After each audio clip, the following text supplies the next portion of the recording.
everybody, and welcome back to the Balance Podcast, where I ping everyone to just show up at 6, and we're only starting at 6:30. We've got a pretty A lot special of people episode got. today, because we're going through the entirety of Trunko's Revolt and Magic Kingdom Crusade Fighters document. And oh I boy, made a Ooh. lot of characters. we've got a lot of characters to go through today. We start early, and people don't even show The up. episode of the B tier. Let's go. Yeah! This is what we wouldn't wait for. This is all about. Yep. Alright, well, let's not wait. We've got a lot to go through, so let's not waste any more time. Starting off with Axanon. So, The funny yeah, ghost wizard. this character is been a well, not so much history, but more just one particular thing that makes him very notable, and we'll get to that. It's First a up, we got status. invisible, which is pretty standard. Become invisible for one turn, Slap him then with a at the power end of attack. the turn, or then the following turn, deal 4 damage to a target, and yeah, Yes. pretty standard. And stuff. Also got huge for 3 turns, which is always Yeah. nice. Worth The mentioning that one- invisible used to be just critical damage, but that unfortunately did not get translated over. Still funny though. Right. Next up we've got They Might Be Giants, which, that's just a huge move. And then we got the Grilled Onion Cheddar Burger, which is a cheeseburger with caramelized onions and cheddar cheese on it. This grants 4 HP and 2 stacks of Bloodlust for 2 turns. Which basically means, Axanon's moves can't really have their power reduced by all that much.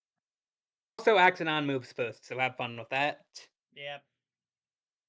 And then you've got Anarchist Spirit, which, gives you anarchy. Now, what Anarchy does is that you can target anyone with any of your moves, regardless of how stupid it be to target them with it. And some Yeah. examples are.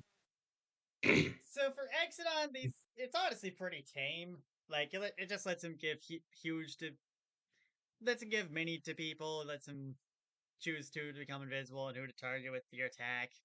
You get the and then you can also feed the grilled onion cheddar burger to someone else, thus causing their lungs to rupture and their eyes to bleed, which will cause them to take 4 damage and become poisoned for 3 turns. And you can also apply anarchy to your allies. Honestly, the effects are pretty tame. It probably wouldn't even be that much of a stretch to have a character just have these effects normally, but like, anarchy is funny. And more importantly, you can add anarchy to your allies because allies that are not meant to have anarchy, normally, generally have very, very dangerous effects. If Yeah, as it turns out, what do you. Oh, sorry. Okay, well, not always, because on some teams, like Anarchy on an ally will basically do nothing, since like all you have is just standard damaging moves or healing moves or whatever, and you don't really want to be using those on characters you can't target with them anyways. But every so often, you'll get that one character that can just inflict doom on the enemy for 3 turns, because that's normally supposed to be a downside for a move.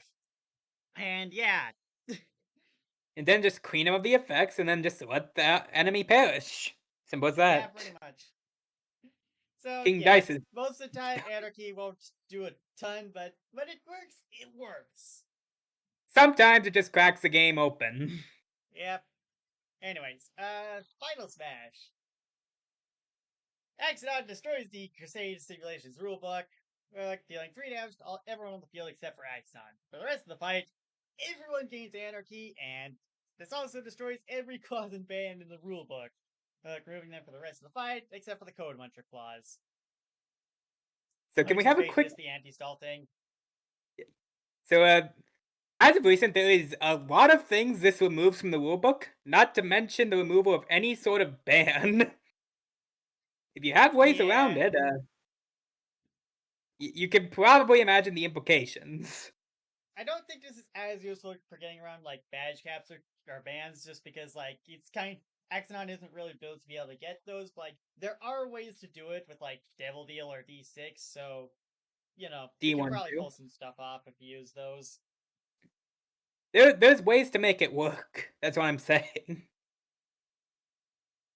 And bear in Also, mind, for the those who are coin gap. looking at home, we got the Balance Podcast bingo board made, so feel free to have fun with that. Just type in the link on your own. Yeah, Better, type better. in this whole Have fun. big old thing right here.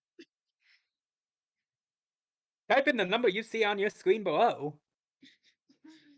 God, Devil, you should probably just like post that to like general or something or memes, because I don't that's a long link. Uh, No, don't. Jeez. Anyways, Birthright, Axanon on deals 2 HP every time you use a move on a target that doesn't follow the move's original targeting. It works. And Anita's Blessing basically gives everyone on the field a bomb that will blow up if they don't spend a turn removing it. It's funny. Last Yeah. guy reference. Alright. So, where do we want to rank Axanon? I think based on statuses alone, A. Yeah, A tier seems fair. The character's pretty solid on their own, and like every so often the anarchy build will work out, and when it works out, it works out. Everything dies. The end. You have priority, you have huge, you can't really lose the huge, and anarchy is always just fun to have. And Yeah, the final smash sometimes breaks everything. I'm not sure how much it matters, but it's the only character with something like this, so I feel it's at least somewhat worth mentioning. yep. So, next up from one game breaker to another, we've got Big Mistake. uh, yeah, this Oh character I yeah. think got a somewhat of a rework at some point, but that was before we even did start. That was before we really got It was into a the while ago. podcast, and he's also got 2 separate boss fights, which obviously those are much stronger than what you're gonna see here, but even so. 3 if you're technically counting the cancelled fusion fight. Well, wasn't that just 2.0, but That's like, just the same fight, but I reworked it. It's 2. yeah. So Anyways, 1.0, 1.5, and 2.0 if you want to get technical. 1, 2, and 2.01. alright. First up, we've got Hat Trick, which lets him use one of the following tokens. Tokens as an item. Got the HP link, FP linker. Got the Yeah, priority Link rainbow. Card is always good, even if this only lasts for 2 turns rather than 3. But this also links your FP, so have fun with that. Got the immunity token, a tried and true classic. We got the Yep, Quacky token, which is double damage on something. We also got the No token for shutting someone up for a turn. Revenge token, which is 2 HP turns. drain. Question mark. 2 turns of fast. 2 items of choice. And that's it. Af- It's good. After going through all 8 tokens, you get the special pull from one of the 5 hidden tokens. After these, your choices go back to the now replenished stock of 8 tokens. The gold token instantly kills a non-boss NPC or summon and prevents it from whatever was used on for big spawn for the rest of the match. And Pit prevents that enemy from showing up again until your run ends. If none are Oh, present, it simply deals 12 damage to an enemy of choice. they're eliminated. They're not allowed to show up again. Yep.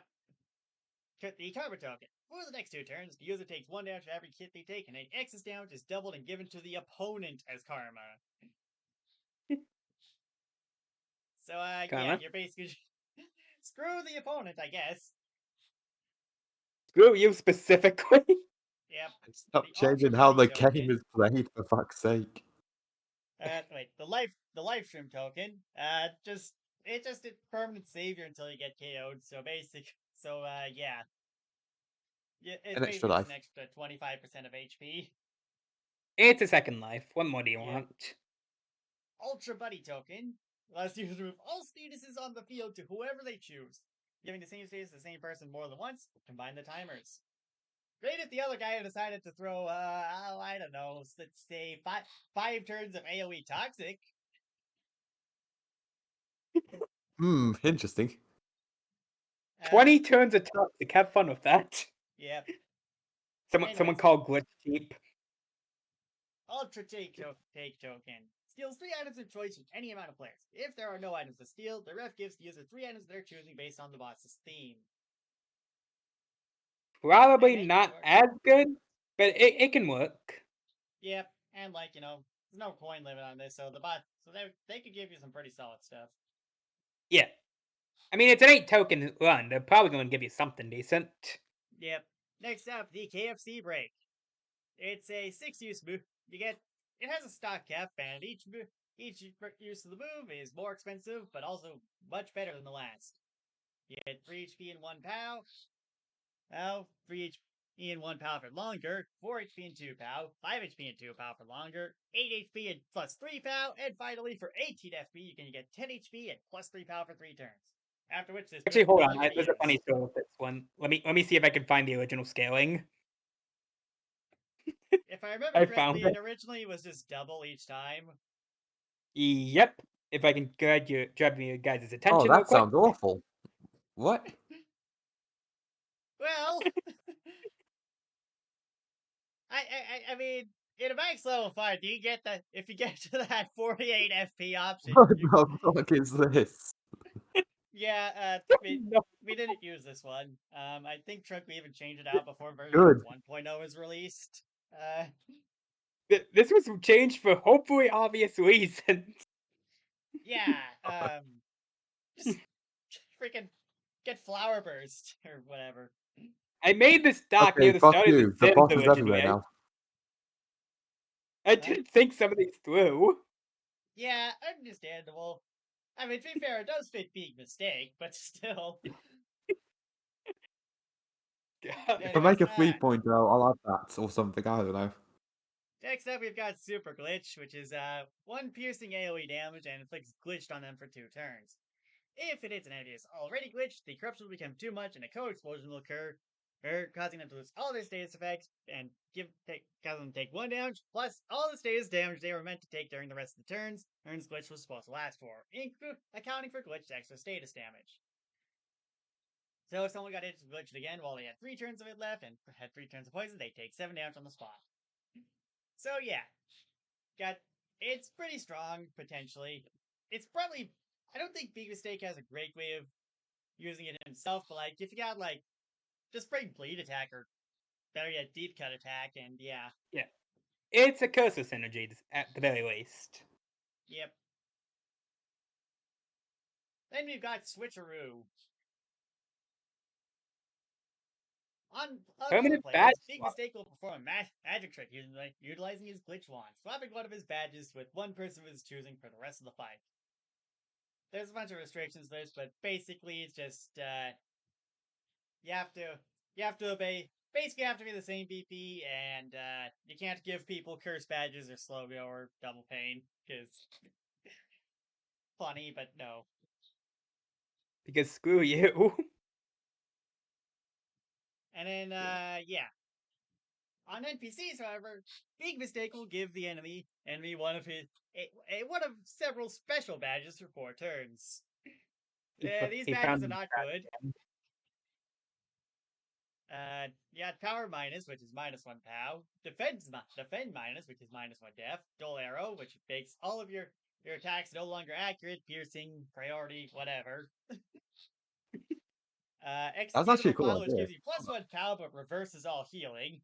This one used to exist, and like I don't even think it was that bad, but like at the same time, it kind of just got outclassed by Soul Drain. It's in the trash can for a reason. Yeah, and like if you happen to catch an enemy who's I don't know, imagine using this on like Final Bowser, like just use the 50 HP heal and just dies instantly. Anyways, Feeling Hey, Foul, Strats. which makes negative status inflicted on you less than 2 more turns. Flame Bound, which is a permanent bird, and Slow Go, which is permanent negative priority. Once a badge is given, it can only be handed out for the rest of the fight, and after using this option, the move can't be used until 3 turns after the badge is handed out disappears. I don't think this is usually worth it, but like, since this is technically not a status, that does mean the enemy can't really do anything about these. They Yeah. just kind of have to And deal there with are it. a fair bit of options to screw with them. Yep, and you got a lot of options. Yeah, worst comes to worst, Flamebound is 8 damage. Yep. And I'm sure a well-timed executable file could really mess with the guy. Yeah. Though helps too, sometimes. Final Smash. For the next 3 turns, all of Big Mistake's moves are free and have no cooldowns. He gets unremovable phase, and they have unrestricted access to all their hat trick tokens, regardless if he used them earlier or not, excluding the hidden ones.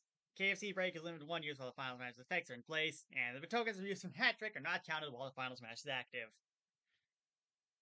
So basically, he just gets 6 free moves, and And you die. considering the kind of options he's got in the hat trick, and also just how much considering you could get 10 HP and plus 3 power for free. Yeah, he's got some good options to say the least. Okay. How about we change the final smash to be to be nearly the old way you did KFC buckets? God. 1 use of Final Smash later, you have 64 HP, then 32 power 96 for 2 FP, turns. 32 power. 32. Clearly bad Final Smash. Yep. Oh, Maybe then he'll be strong enough to fight Ronald. anyways, you also got Birthright, which is allowing big mistake, and now select the starting cost of KFC break at the start of the fight. The cost and effect will stay the same for the rest of the match, and restriction on losing access to the move after using the 18 FP version is removed. And then the Probably Eden's Blessing, also KFC based. activates the effects of the previous tier of KFC break for free. So if your next KFC break will give you the use 5 effects, popcorn nuggets will give the use 4 effects. I imagine this is probably really strong if you just use the last one. Yeah. You can lock Like in just to bring use 6. honestly, like bring And then, Soul of Eden and get through KFC break as fast as possible. or just alternatively, just set it with Birthright. Also true. But I'm thinking Soul of Eden because Soul of Eden is free. Oh, you have a good point.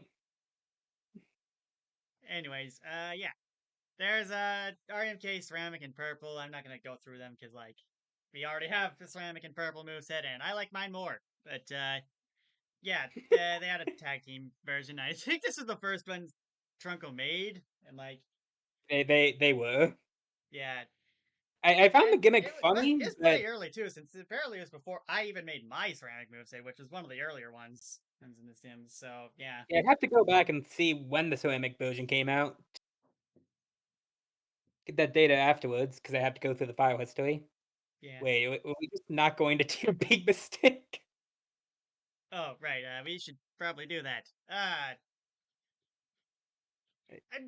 I'm not sure. I'm not sure on Big Mistake. I feel like it's probably like I'm not sure whether it's A tier or B tier, honestly, because like he's got a lot of good options, but he also has a tendency to like wear through his options. It's probably tier specific, but he has a lot of things to screw with you. Yeah, I'm kind of thinking B tier since like he doesn't have a lot of ways to use Super Glitch and Switcheroo. Well, good. I want to. A lot of these options are not probably not worth 6 FP, and especially not since they're single use. Yeah, fair. I'd still say he's probably a high B tier because like I think you could do a lot of stuff with the especially the The tokens. the B tier ban list. Yeah, at KFC break. There's a lot of ways to break things, but I don't think you'd be able to do that on an average build with him. Yeah, it's a character you need to think about. Yeah, You can break the game, but you need a lot of time to do it. yeah. Yeah, Anyways, next up is this was Chicken Nugget. Hmm? I was saying the character critical, but yeah, we should probably introduce him first. Yeah. Oh wait, did your mic cut out? What? Did Drunkar's mic cut out? Uh, I don't think so. Did we already get a? Is there a bingo already on here? Yeah. I'm keeping track of one. Yeah. Anyways, Chicken Nugget has an additional bar which he needs to keep track when using special moves. Being the calorie meter. He starts with 100 calories and gains 10 calories per turn. If he ever falls below 50, Chicken Nugget will gain -1 Omni until he goes back above 50.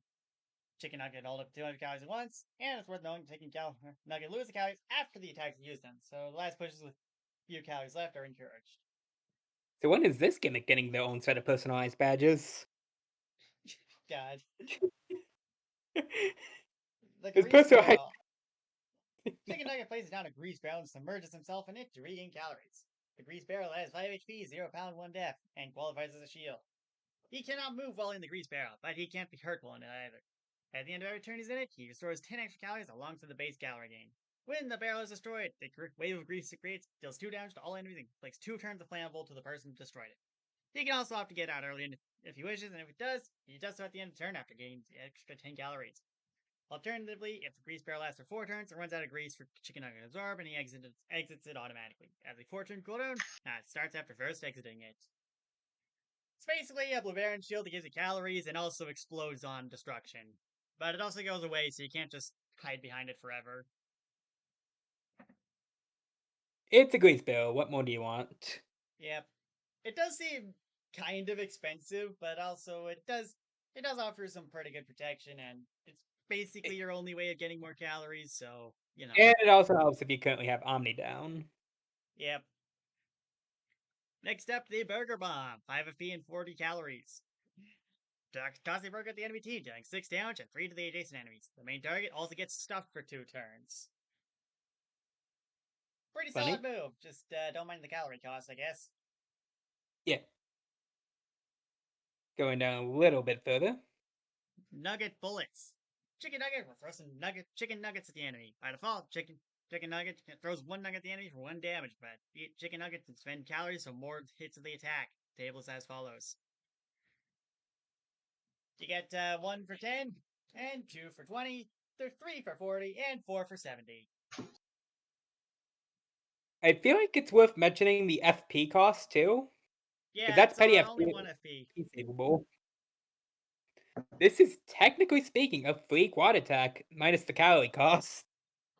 Yeah, You're going internet the main dial-up. thing is just a 1 POW quad attack, which, you know, you can definitely still get work done with it, but also you're probably going to be knocking yourself into Omni down with it. Fair. But it could probably work with like a flower build or something to get up to 4 FP before using it with petty FP saver equipped. Yep, definitely. 1 FP All moves things considered, are very good for that. all things Maybe a considered, little bit. it could still be a 1 FP quad attack. So take that how you will. Yep. Also can be a Nugget 1 FP bullets, or caloric True. push. Chicken Nugget pulls out a spicy sandwich, gives it to an ally of his choice, but can be himself. This gives them critical for 2 turns. However, it also costs 8 FP and 200 calories, so be careful. That stuff, if you're giving it to yourself, you're probably not going to be able to take the full advantage of the critical just because Omni Down comes with Pow Down, which is calculated before critical. It's a last And, resort tool. yep. But hey, on an ally, that could be pretty solid. Yeah. You Don't go have from too much of dealing these. 2-part base to 2-part base. Yep.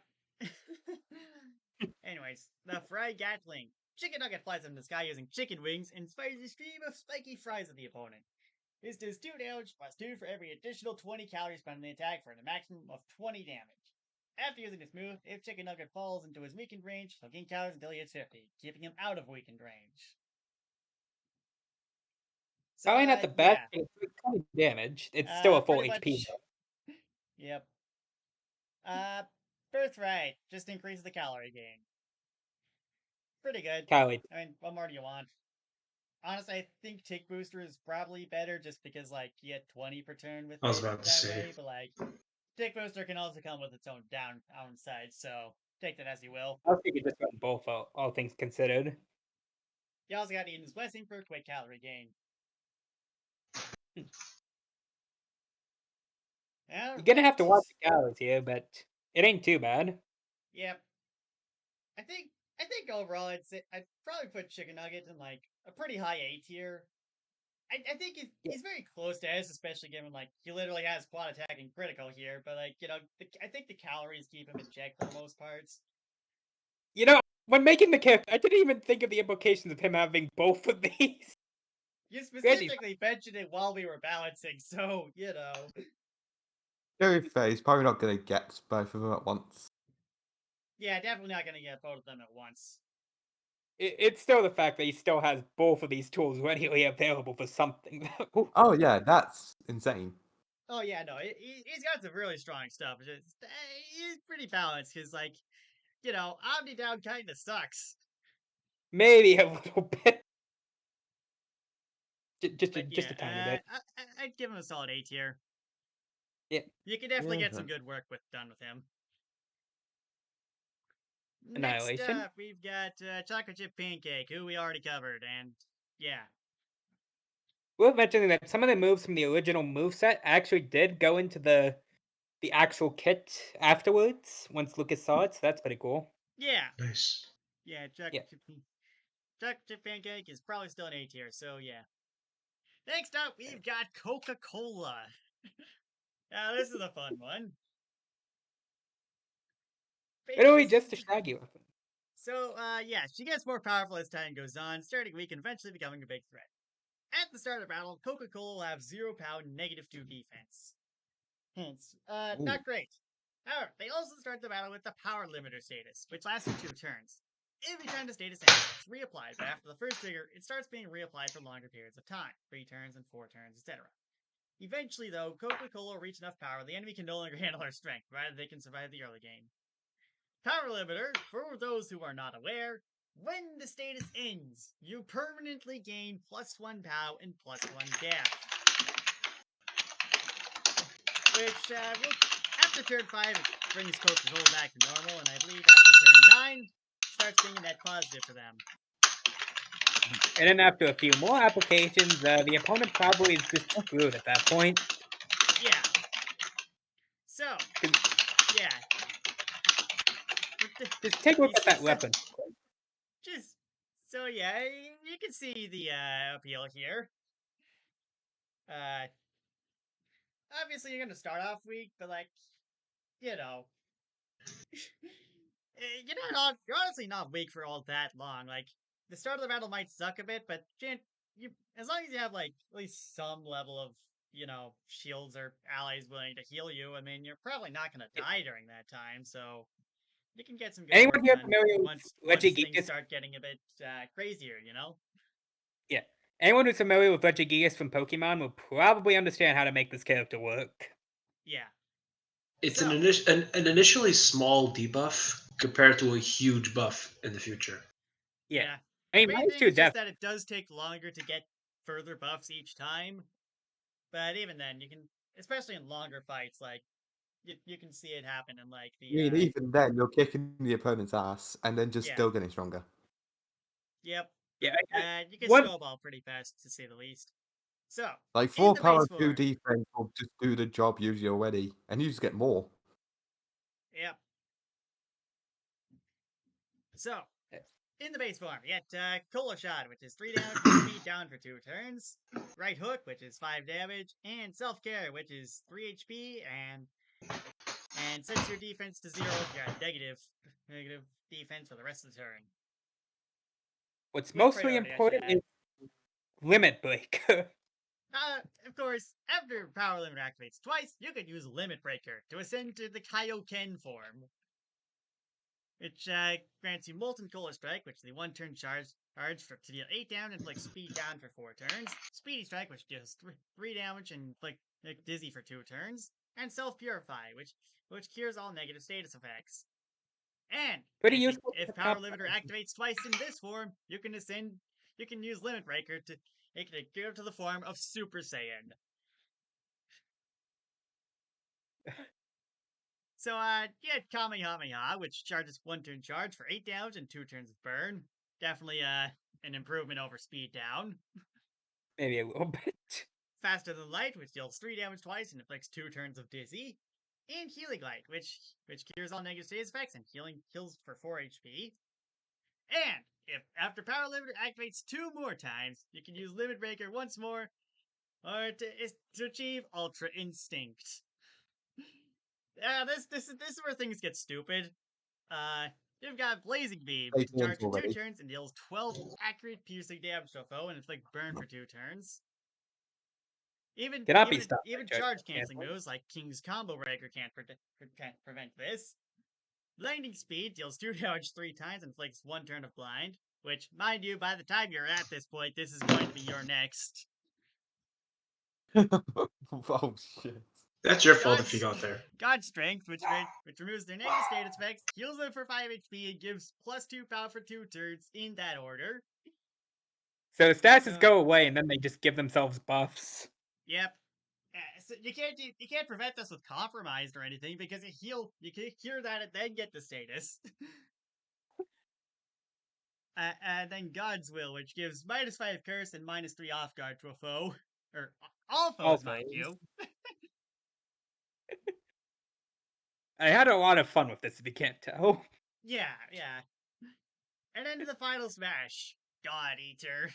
Like, wait, smash is only and 4 power limiter activations.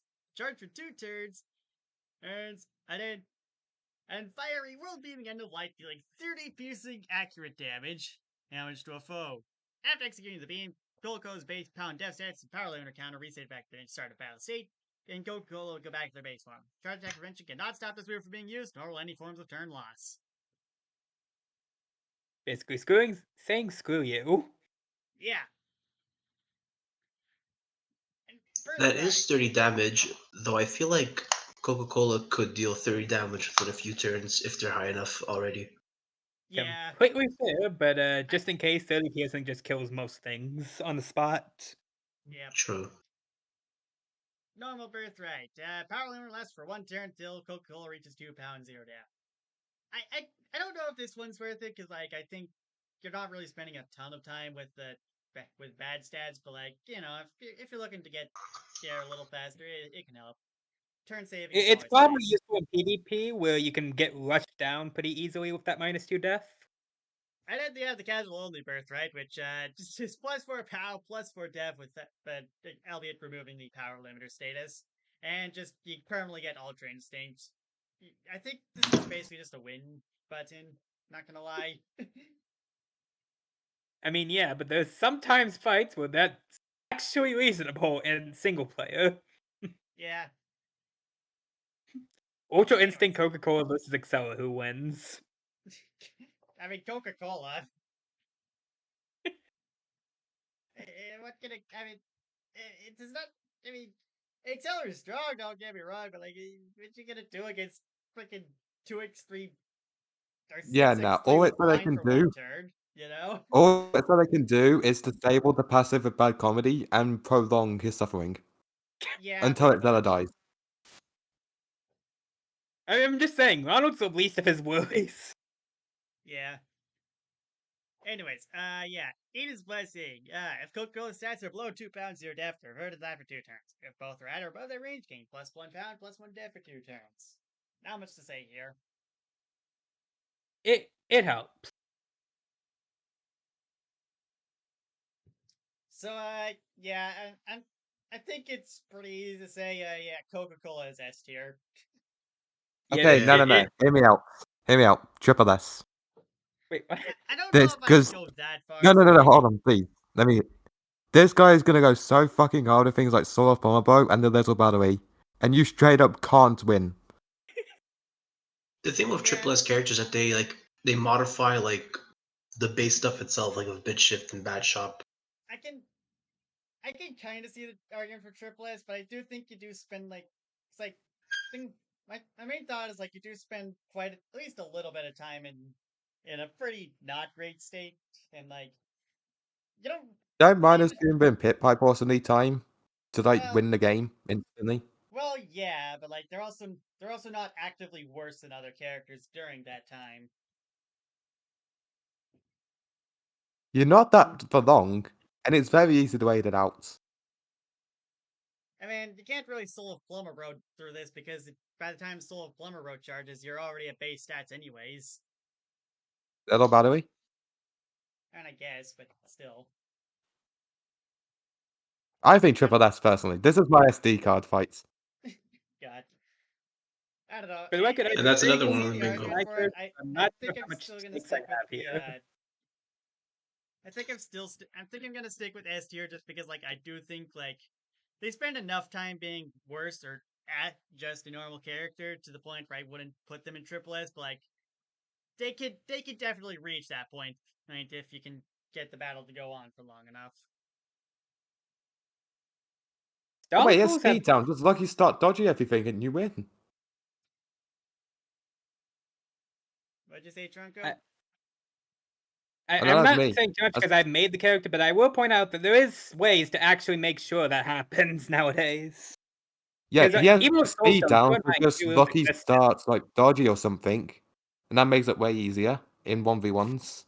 And in bosses, it's gonna last long anyway, Yeah, and regardless. I get what you're saying. I'm just thinking like, thing is, Coca-Cola doesn't really become broken until they hit like even if we're going off let's say we get the broken state of Super Saiyan because Super Saiyan is pretty good.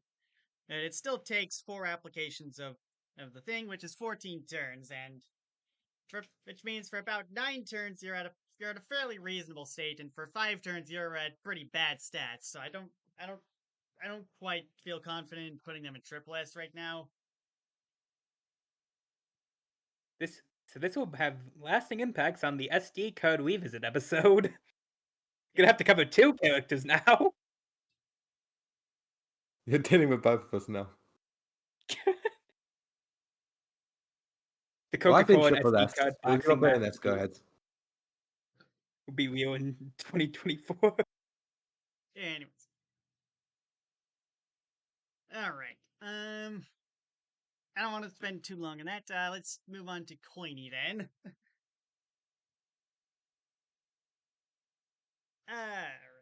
So, now the passive. Not quite as insane as Coca-Cola's, but it is still passive. It's gonna be kind of hard to top that now. Have to realize. Yeah. Out of the fusion with Fiery in RMK Challenge. Hey, Cody has excess fire building up in their body, which they'll be using to power them boost. Cody starts with 3 flare charges and gains extra flare. Depending on how an extra flare charge at the end of every turn. Cody's base attack has different effects depending on how many flare charges they have stored. Get -1 POW. You have normal and deals fire damage. +1 POW and also inflicts burn for 2 turns, depending on how many charges you have. You can have up to 15 at once, and you can spend these to power your special moves. If you have Coiny has any fire status, Coiny is immune to any negative effects they come with, and gains an extra 2 flare charges per turn set. Flare charge production buffs can't be stacked. If a water ice based status is currently inflicted on Coiny, on the other hand, Coiny takes 2 damage per turn and can't gain any flare charges while the status is on him. Essentially speaking, there's a more extreme fire shield with the downside. If Coiny has ice shield equipped, he can still get hit with ice statuses, but the 2 damage per turn is removed. He still can't get flare charges lit with one of these, though. 2 damage per turn removal will also apply to water statuses. So the funny thing is that these 2 statuses are a lot more uncommon than fire statuses, so most of the time I think this passive ends up being an upside. Yeah, I would still note that you do get a downside for having a low amount of flare charges, Fair. which can be a little sucky, but what can you do? Flare charge management. It Yeah, helps. flame servant. Wait, hold Probably. on. So here's my question. Would the fire-based status event count for Q-based power contract? Oh God. What? That one's the +2 power and permanent magma, right? Yeah. Well, there you go. Jeez. So as I was saying, what is the least of that guy's worries? Yeah. Anyways, flame servants. You get a 4 HP, 3 POW someone with 0 def for 5 FP and 4 flare charges. Not much to say here. Just mind the flare charge cost, I guess. They're decent summons. Heat wave. 7 FP and 2 flare charges. Going to release a flare shockwave on the opponent. This does 1 piercing fire damage to all enemies and inflicts flammable for 3 turns on them. You're a fire character. What more do you want? Yeah, I mean, flammable is good. Flame servants will probably appreciate it. Yes. Kindle. You got a 4 HP, 0 POW, 0 def. If fire or campfire, and where at the end of every turn it's out, Coiny gets an additional flare charge. Coiny can have up to 3 campfires out at once. If the campfire ever given any POW, it can attack, and its attacks projectiles inflict stop burn for 2 turns. If Coiny wishes, he may spend a turn warming up by the fire, removing all his ice and water base statuses. other part was added after the Spellbound fight, where I realized that Frostbite actually just kind of permanently locks him out of his flare charges. Yeah, funny how that works out. The one time Frostbite is useful. Flare Overclock. 4 feet plus some amount of flare charges gives you some amount of charge. You have 1 for 1, 2 for 2, 4 for 3, 7 for 4, and 11 for 5. Also, while you have charge from this move, your attacks inflict burn for 2 turns for each hit, which can stack. So you got a flame, basically got a flame charge on top of this. Also makes your attack fire-based to take advantage of the flammable you can inflict. Yep. Final Going down a bit. smash. Yeah, just consumes all of your flare charges and deals 2 damage for every flare charge you had. And also just kind of removes them all, so have fun of that if they do survive, but hey. Worth This can... mentioning, this is up to a 30 damage AoE, I think. Yeah, yeah. Pretty Something strong, to say dies. the least. The guy that explodes for this better be taking notes. Anyways, Birthright. Flammable inflicted by Coiny now bypasses anything that would reduce the timer or otherwise stop it. If Coiny inflicts flammable on someone without anything that would reduce the timer or otherwise stop it, it also inflicts soft burn for 2 turns alongside it. This was I back assume when this made is back. Yeah. I assume this is like supposed to be like 8-bit Fiery Souls Birthright. Yeah, this was back when Feeling Fine used to block this. Yeah. Understandable, but it's not as common nowadays. I imagine at least a couple bosses still, which might still be, have the funny immune, but yeah. Yeah. Anyways, Eden's Blessing, heals the campfire to full HP, increases the campfire's max HP by 2, and increases his POW by 2 permanently, which I guess makes it able to attack. And inflicts soft burn for 2 turns every time it hits something. Cool. Alright, so, I think Coiny's pretty solid for the most part. Yeah. He's probably a lot better than what the Spellbound fight led on, because Spellbound fight was funny with its ice statuses. Yeah, yeah. I don't think I think what happened is like we didn't really bring too much ice to the elemental fight, so that kind of just kept Spellbound in ice mode for a lot of it, Yeah. which is not good for you. Kinda hard countered. I ate up But Magma though, so that was funny. yeah. I think I'd say that.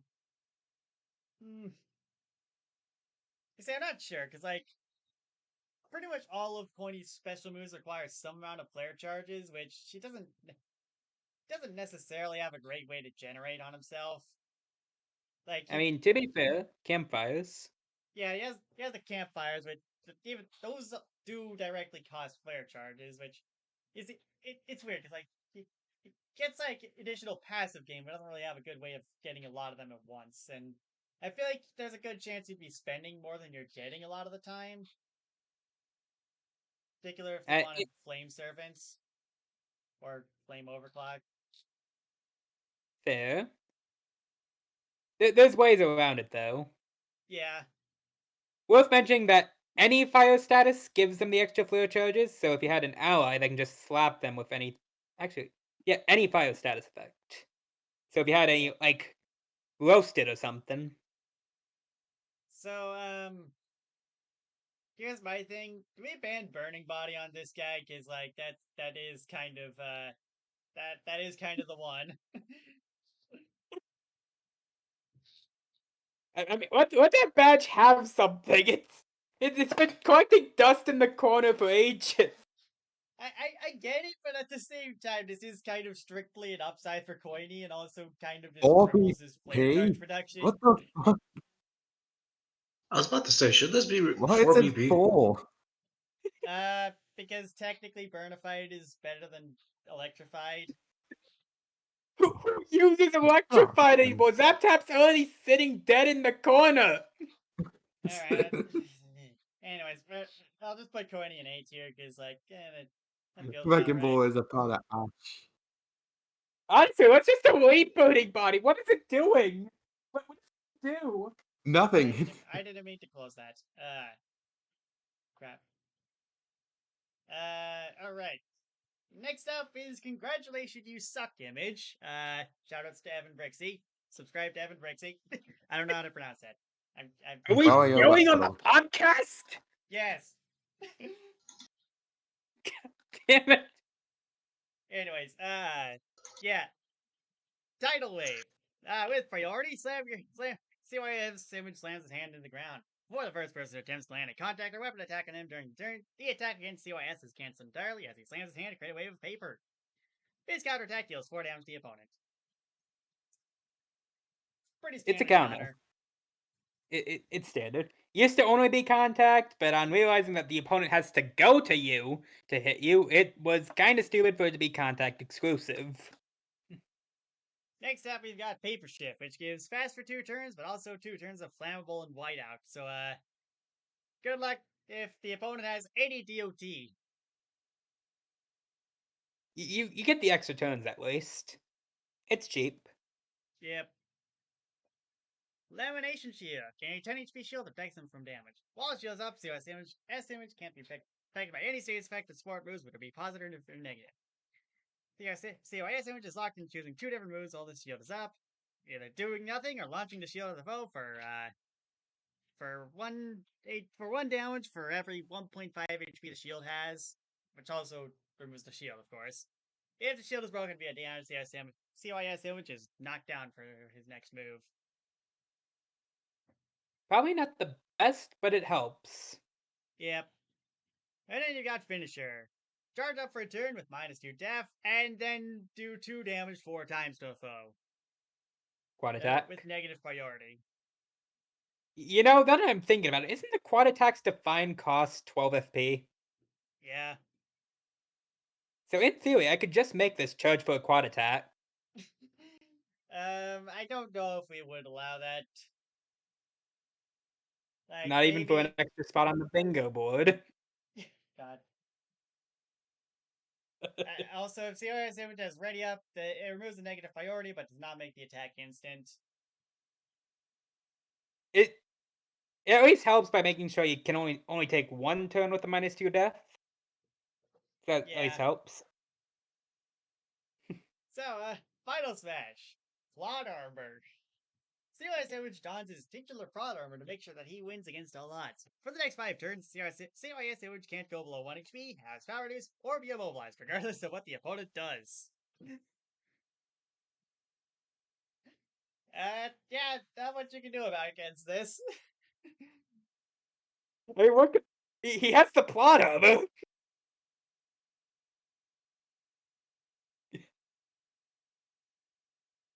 Yeah.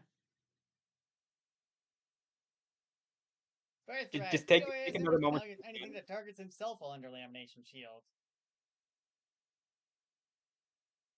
It's helpful. But you actually use Lamination Shield for a bit more. Yep. Eden's Blessing. Can only be used on guns in COS Image's inventory. Unused strengthens gun, letting it do 10 more damage when it's eventually loaded and fired.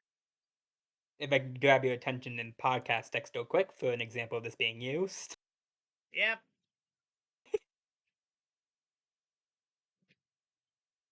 So, kind of thinking CIS Image is a solid B tier.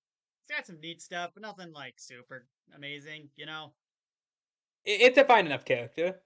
Worth Yeah. mentioning that I think they technically have better overloads since Whiteout and Flammable is less of a downside than Blackout.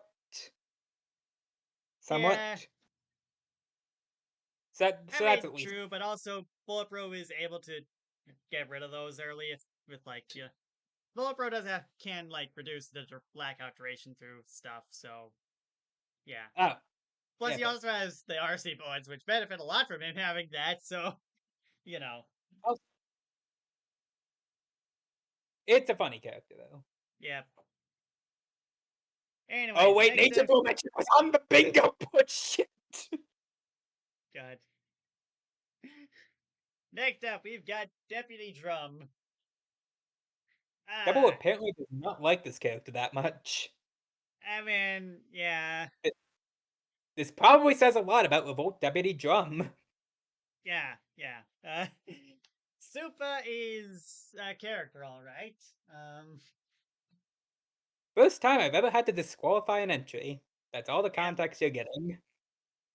Anyways, arrest. Deputy Drum pulls out his handcuffs and slaps on an opponent, inflicting them with arrested for 2 turns. Which is basically just you can't use base or badges, and if this results in you being able to do nothing, you have to use struggle, which is not a good move. You take a lot of recoil damage. Yep. Anyways, spiked grounds. For the next 3 turns, every time someone on the enemy's side receives any status effect, they also receive a stack of disease for 2 turns. Very powerful tool if you know when to use it. Make sure you get the status effects to do so. This does not proc on disease caused by spiked rounds, obviously. That would be an infinite. Yeah. That would be funny to try to see someone process that, though. Deputy Drum will form a hammer out of virus cells and slam an opponent with it. The opponent will lose all of their positive status effects upon Deputy Drum's attack connecting, unless Rainbow is one of those status effects. After the positive effects removal, the attack will then deal 4 damage, especially useful for certain scenarios where the opponent is stacking up buffs. So for a full example on how you could fully make use of this, say the opponent has +9 buildup. This removes that before doing the 4 damage. Yep. Yeah, but that would mean someone's using build up, but they've already lost. I mean, completely fair, but you gotta rub it in, TG. Make them think they're making use of it. Lawful confiscation. No. Super priority. Deals 2 damage. If the opponent was utilizing a move that requires any form of item, determine the move from the move description or name, or an actual item this turn, Deputy Drum will prevent the opponent from using that move, or steal the item they are using. And he will immediately use it instead for no additional cost. With the opponent he confiscated the item from being the main target if it's a damaging attack, and himself being the main target if it's an ally attacking move. This move can screw with the opponent's strategies if you play the prediction game right. There's probably quite a few things you can do with this. Have yet to Yeah. actually try the move myself, but The main note is that sometimes this will just basically just be Sonic Attack, which is not a good attack. the 6 FP Sonic attack. Yeah. Yeah, it's only really useful when if you have a good idea or if you know what the guy is gonna do. Yeah, probably really good against the item booster user. Probably not as good against the lightning item user. Probably messes with MP dice a lot. Yeah. I imagine probably messes with SD card a lot too, since pretty much all of his moves are items. Just he has to pull a turn. Use a turn to pull I mean, them out. Blank Card technically is an item-based move. Yeah, basic data is item based, and blank card is We found it. The item counter. Yeah. I mean, that's kind of Zip Bomb's thing, but, you know. Worth mentioning the lack of a cooldown on this. Yeah. That's another one. I mean, yeah. Anyways, Final Smash. Inflicts toxic, injured, and burned for 3 turns on all enemies, ignoring feeling fine or any other status immunities. Extremely dangerous if combined with spiked rounds. This guy wants to be Fuss so bad. Yeah, so, this is like, what?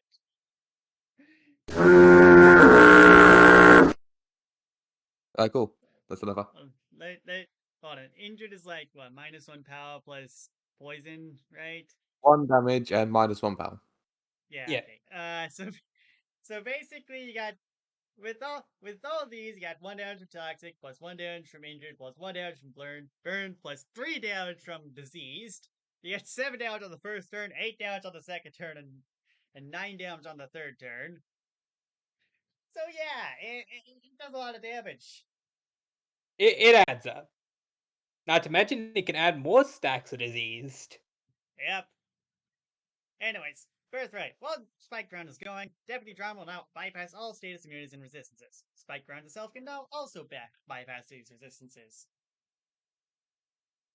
Just in case someone is attempting to dodge status effects. Yep. Eden's Blessing. Restores 4 HP to all allies. It's a stronger nut, but, you know, what can you do? You know, now that I'm thinking about it, though, Birthright probably would have been very helpful for the Kim Jong-un fight from what I'm hearing. Yeah, since that guy just becomes immune to a lot of statuses, right? I'm surprised the group that went in with this guy didn't bring it. Why are there three new statuses on this character? Wait, Anyways, injured came where do from we them? want to rank Deputy Drum? I honestly have no idea. I'll be honest. I'm This, my this guy my either thought is does stuff probably like or falls on the ground.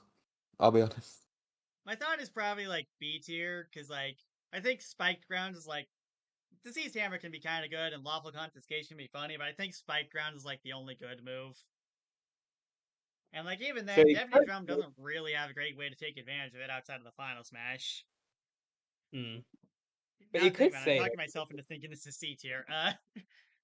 this counts as another slot on the bingo board. Which slot is this again?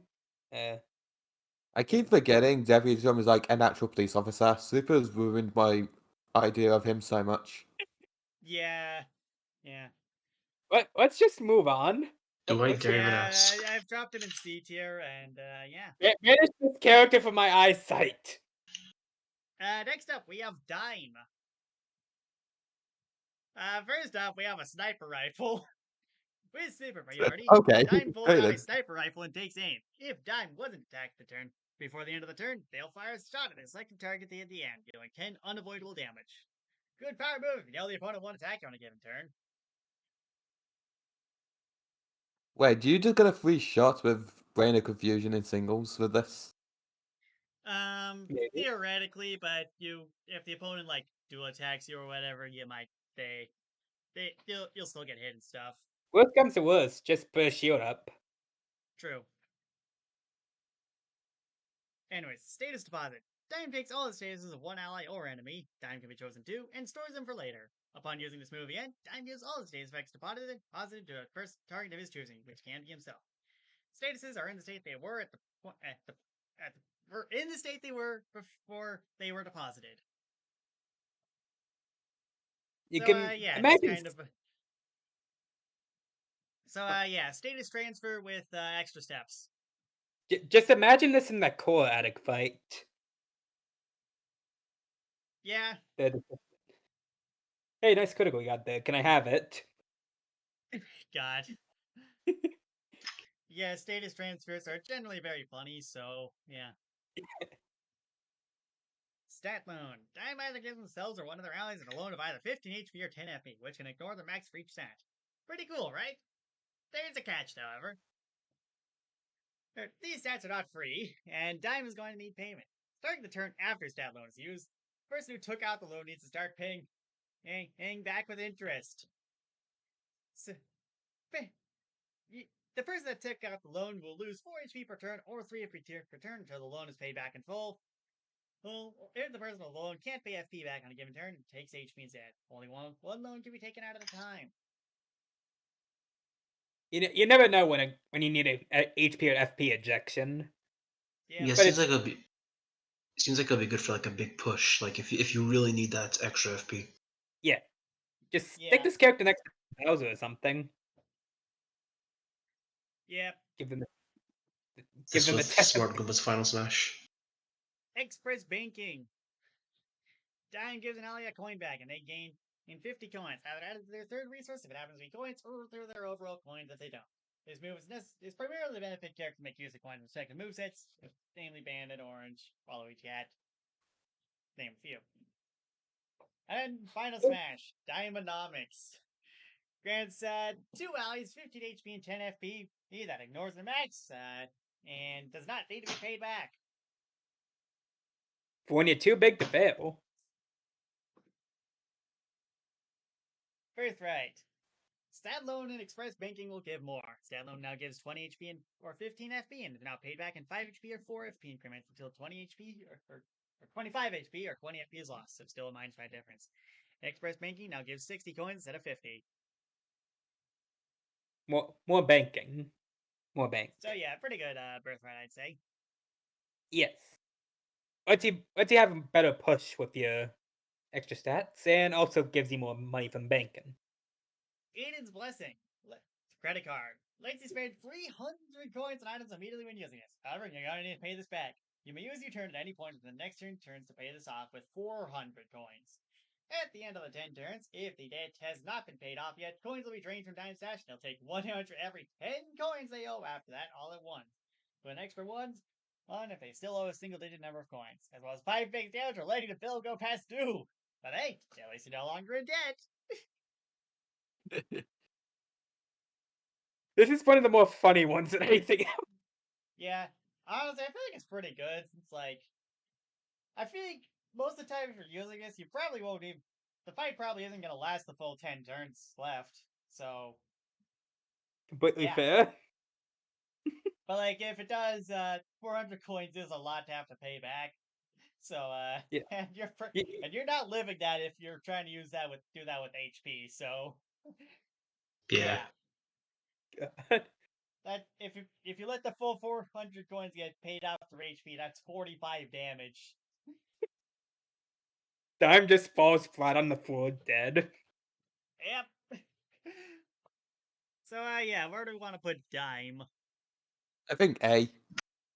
Yeah, I can see A. Yeah, it's got Like, enough funny tools. worst And, comes to worst, spam sniper rifle and hope for the best. And there's plenty of ways to help you know when to shoot. yeah, and you can, They're plus good. with They're good express support banking, points. you can Yeah. buy shields and dodges and stuff. So, Yeah. Yeah, you got infrared vision, very reliable. Green ring, if you get a whiff, you can go back. And bosses likely won't target you twice. He gets better as like a mantis, he straight up wins. yeah. It's good Powerful support tools for one that you have coin to use kit at that the he right has, moments, really. It's but just it's very, easy to very do that. reliable and safe. Yeah. Yeah. And like, Yeah. plus you can also just be very funny with status deposit because status transfers can be really good in some fights. Since You can just steal the boss's gimmick status. yeah, just yeah, Honestly, even if the saying all boss is this, he just might be clicking S. like I don't know, like toxic or something. Just take the toxic with status deposit and put it on the boss. Honestly, he might be S. I wouldn't go that far. I think enough of this stuff is still situational, but like you got some pretty fun stuff. Yeah. Dime's a fun kit. I should use it more. Next up, we've got Dr. Plague. So, yeah, got this guy. Death's Touch. Dr. Plague uses his hand to cure the pestilence from a certain target. Normally, this would instantly kill whoever he touches, but because insta-kills are generally frowned upon, here this ends up actually work. It removes all status effects, good or bad, on whoever he makes contact with. I will mention that in the original draft for this kit, this was actually an insta-kill for allies. The main synergy was that Adrenaline Syringe used to be critical and revive. Ah. On that note, comeback operation. Dr. Plague will pull out his kit and start performing an operation on a dead ally. After one turn of an operation, they are revived with 50% of their max HP. This allows Dr. Plague to be useful in tag team fights, letting him make a comeback in a 2v1. The resurrection counts as a charge move for the purposes of charge canceling. The person brought back can't move on the same turn they were resurrected on. Ready Up cannot be used to speed up the resurrection, and the move has a 5-turn cooldown and starts the fight on said cooldown. If you somehow have a death before this, then skill issue. Am I wrong though? I mean, not really, no. Next up, adrenaline injection. Dr. Plague takes out a syringe full of adrenaline and jabs it into ally, giving them 3 turns of immortal and +2 POW. And also 3 turns of doom. Very useful endgame tool. It might easily well comeback operation, but you know, that is a lot of FP and time, so I have one of that. Then you have the Wonder Potion. Dr. Plague takes out his brewing stand and begins brewing a potion for use in the fight. On use, Dr. Plague split 80 states of condition access in simulations, provided it isn't an over status, and has an FP cost for 3 turns of application on the CRUSADE FP conceit. This should really be updated more honestly. To start brewing this potion, Dr. Plague has to pay the FP cost it takes to apply it for 3 turns plus 1 FP. Variety comes at the cost. Dr. Plague will quickly bundle a bunch of ingredients together and turn on the auto potion brewing. After amount of turns equal to half the FP cost spent for him down, the potion is added to Dr. Plague's inventory and used as an item later. Potion will apply whatever status was brewed into it for 3 turns on anyone on the field. Dr. Plague can only move while brewing a potion. Dr. Plague can only have 2 potions brewing at a time at base. Dr. Plague cannot inflict Neko with this. It's because Trunko hates fun. He ain't that insane, okay? Anyways, Final Smash! Dr. Plague performs the ultimate resurrection move. Dr. Plague will revive all of his allies with 50% of their max HP and give them all +2 power for 2 turns, essentially combining both his comeback operation and adrenaline injection moves. I mean, it works. Yeah. I feel like It's in a full most cases, like, Dr. Plague probably is not going to be the last one standing. Like, just, I feel like if the person leaves Dr. Plague with a Master Soul as the last person left, that's on them. skill issue. But, I'm sure it can be useful in at least some cases. Probably not getting the Yeah, full 3-person revive, but, like, you could probably at least get one. probably. Birthright. Dr. Plague can have 1 more potion brewing at a time. Additionally, he can now put an already made potion back into his brewing's hand using Wonder Potion for 2 FP. After waiting an extra turn, the potion will return to Dr. Plague's inventory with a strength effect, letting whatever status effect is on it last for 2 more turns. If you don't Probably need good to if use you a have a potion, particularly expensive status. Like, I don't know, Grudge maybe? we'd probably have a lot more expensive statuses with FP costs, high FP costs, if we actually updated the sheet more. Yeah, well, we, you could we, prove we that. should really probably take it. We should probably spend a day on this, though. It's been lacking updates. Yeah. I requested access to the sheet, but I was denied for being associated with Mort the chicken. I mean, that's on you. What's wrong with Mort? He's the funny. What? Look at the funny chicken. What's wrong with him? He looks dumb.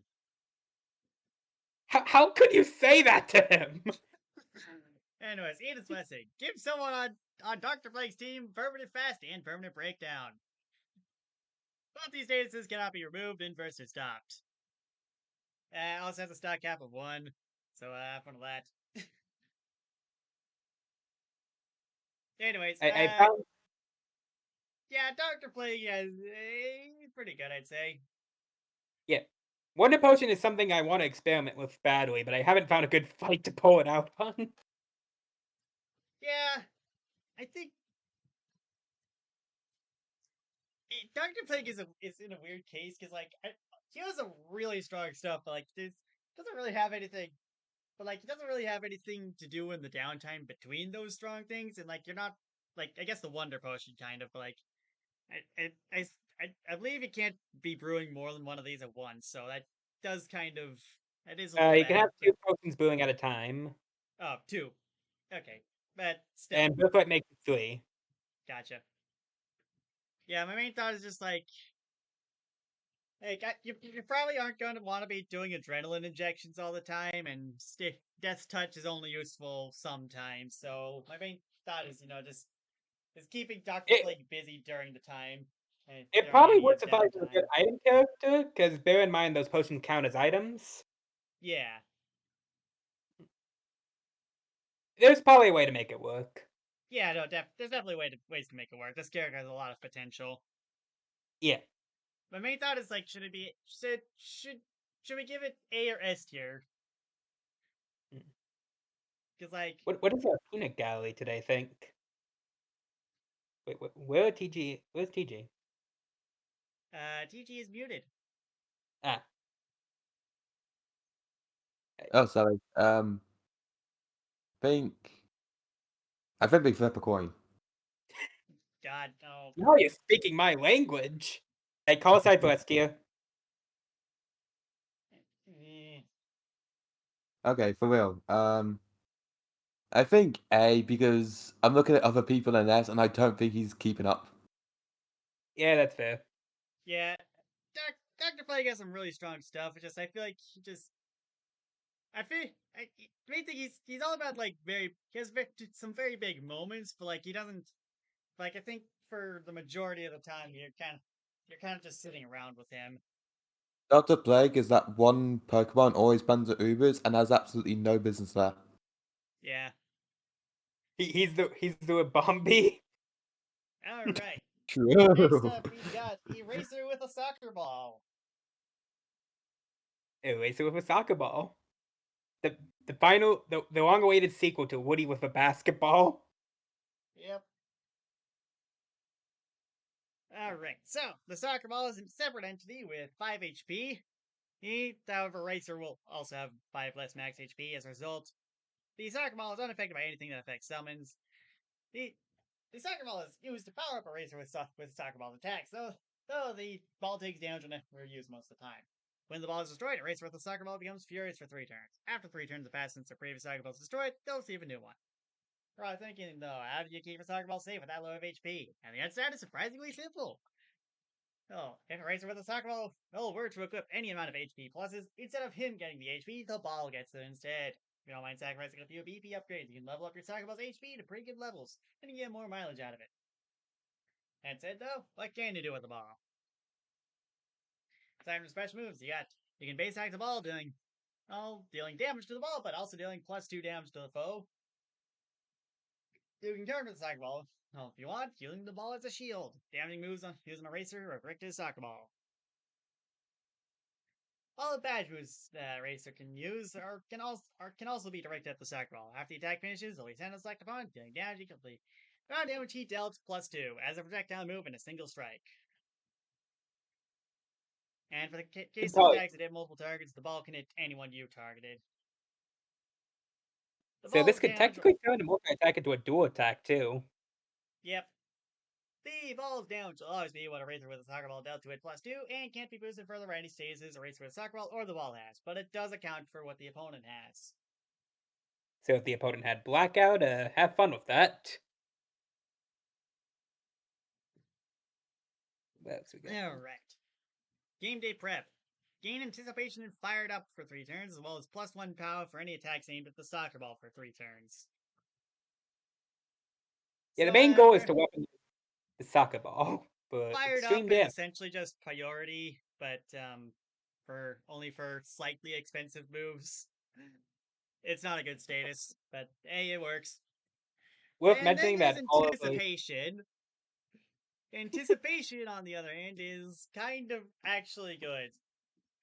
Whenever the enemy gets an extra move, uses a priority move, or uses a multi-hit, you attack the player before they use the move once per hit of the attack.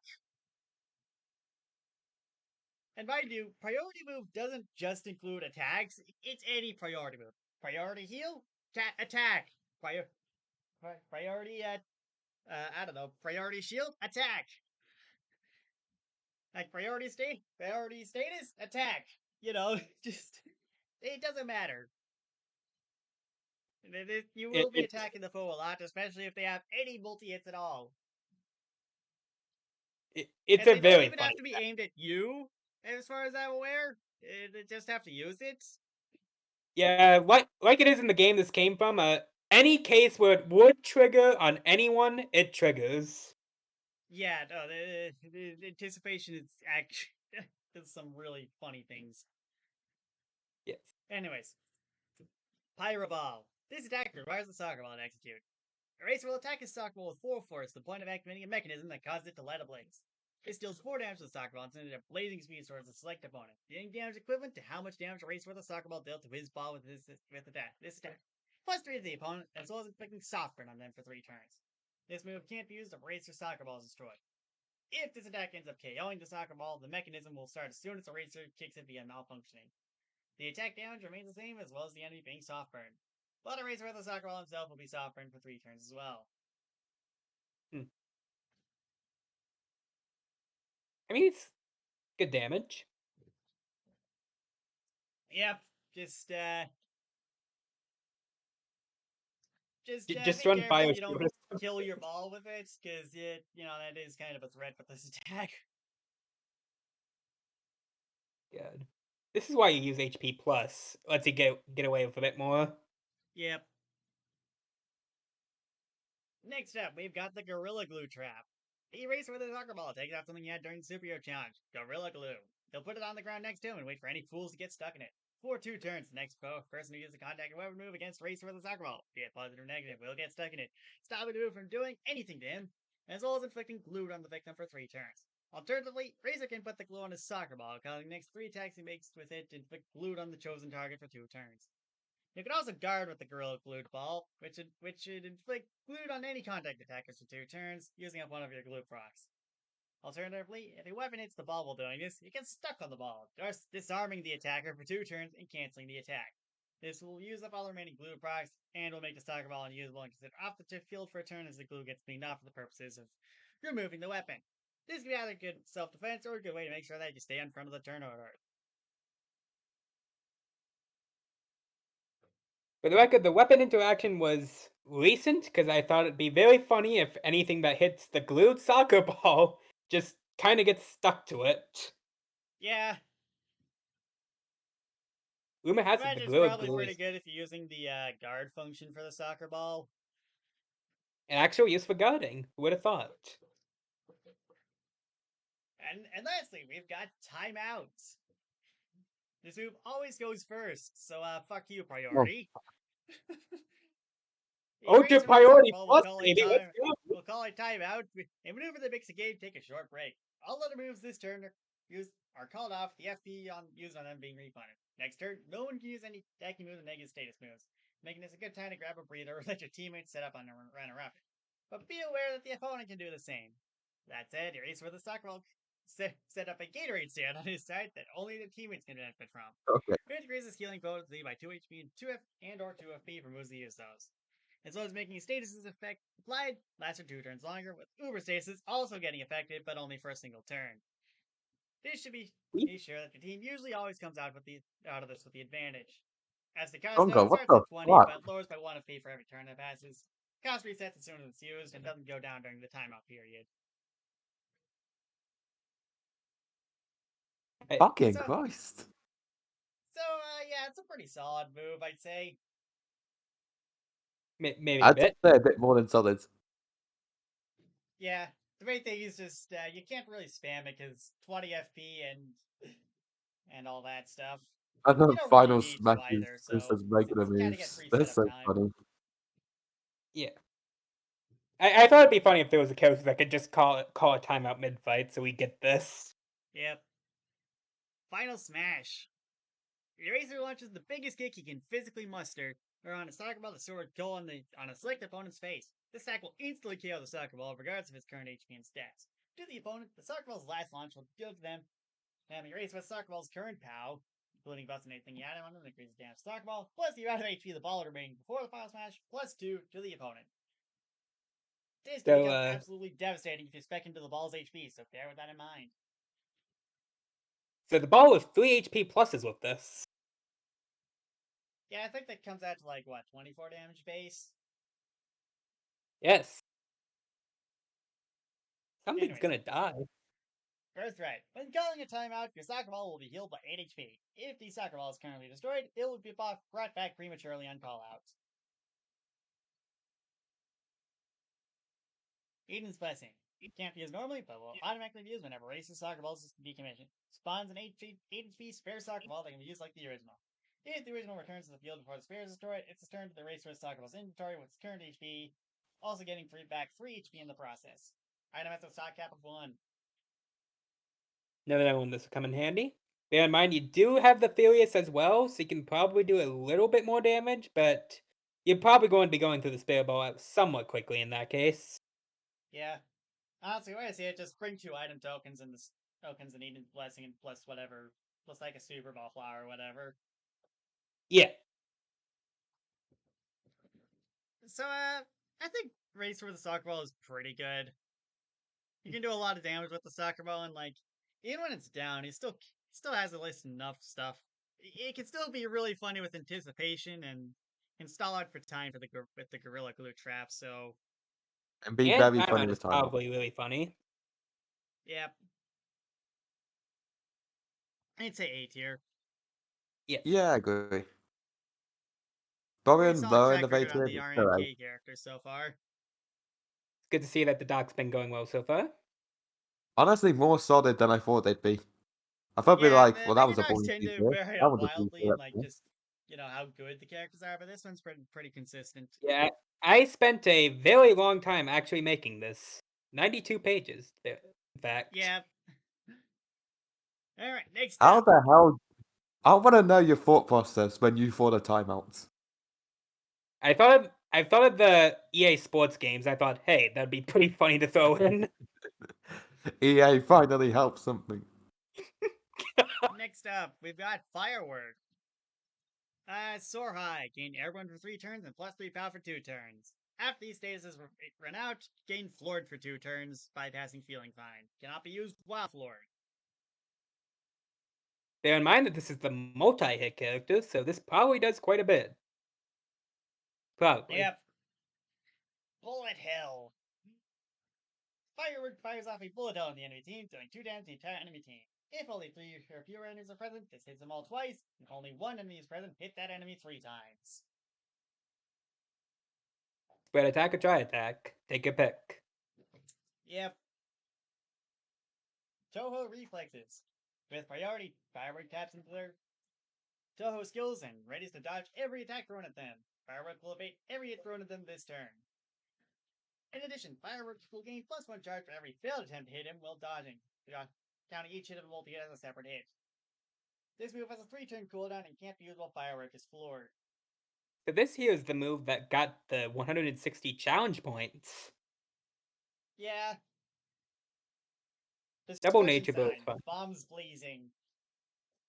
Firework activates their spell card, which releases a burst of pure fireworks onto the field. This deals 2 damage to all enemies and removes the positive status effects of everyone it hits, provided they don't have an invincibility status effect. If only 2 or fewer enemies are present, hit them twice. It's It a works. spread attack, which also moves statuses. What more do you want? Final Smash. True Bullet Hell.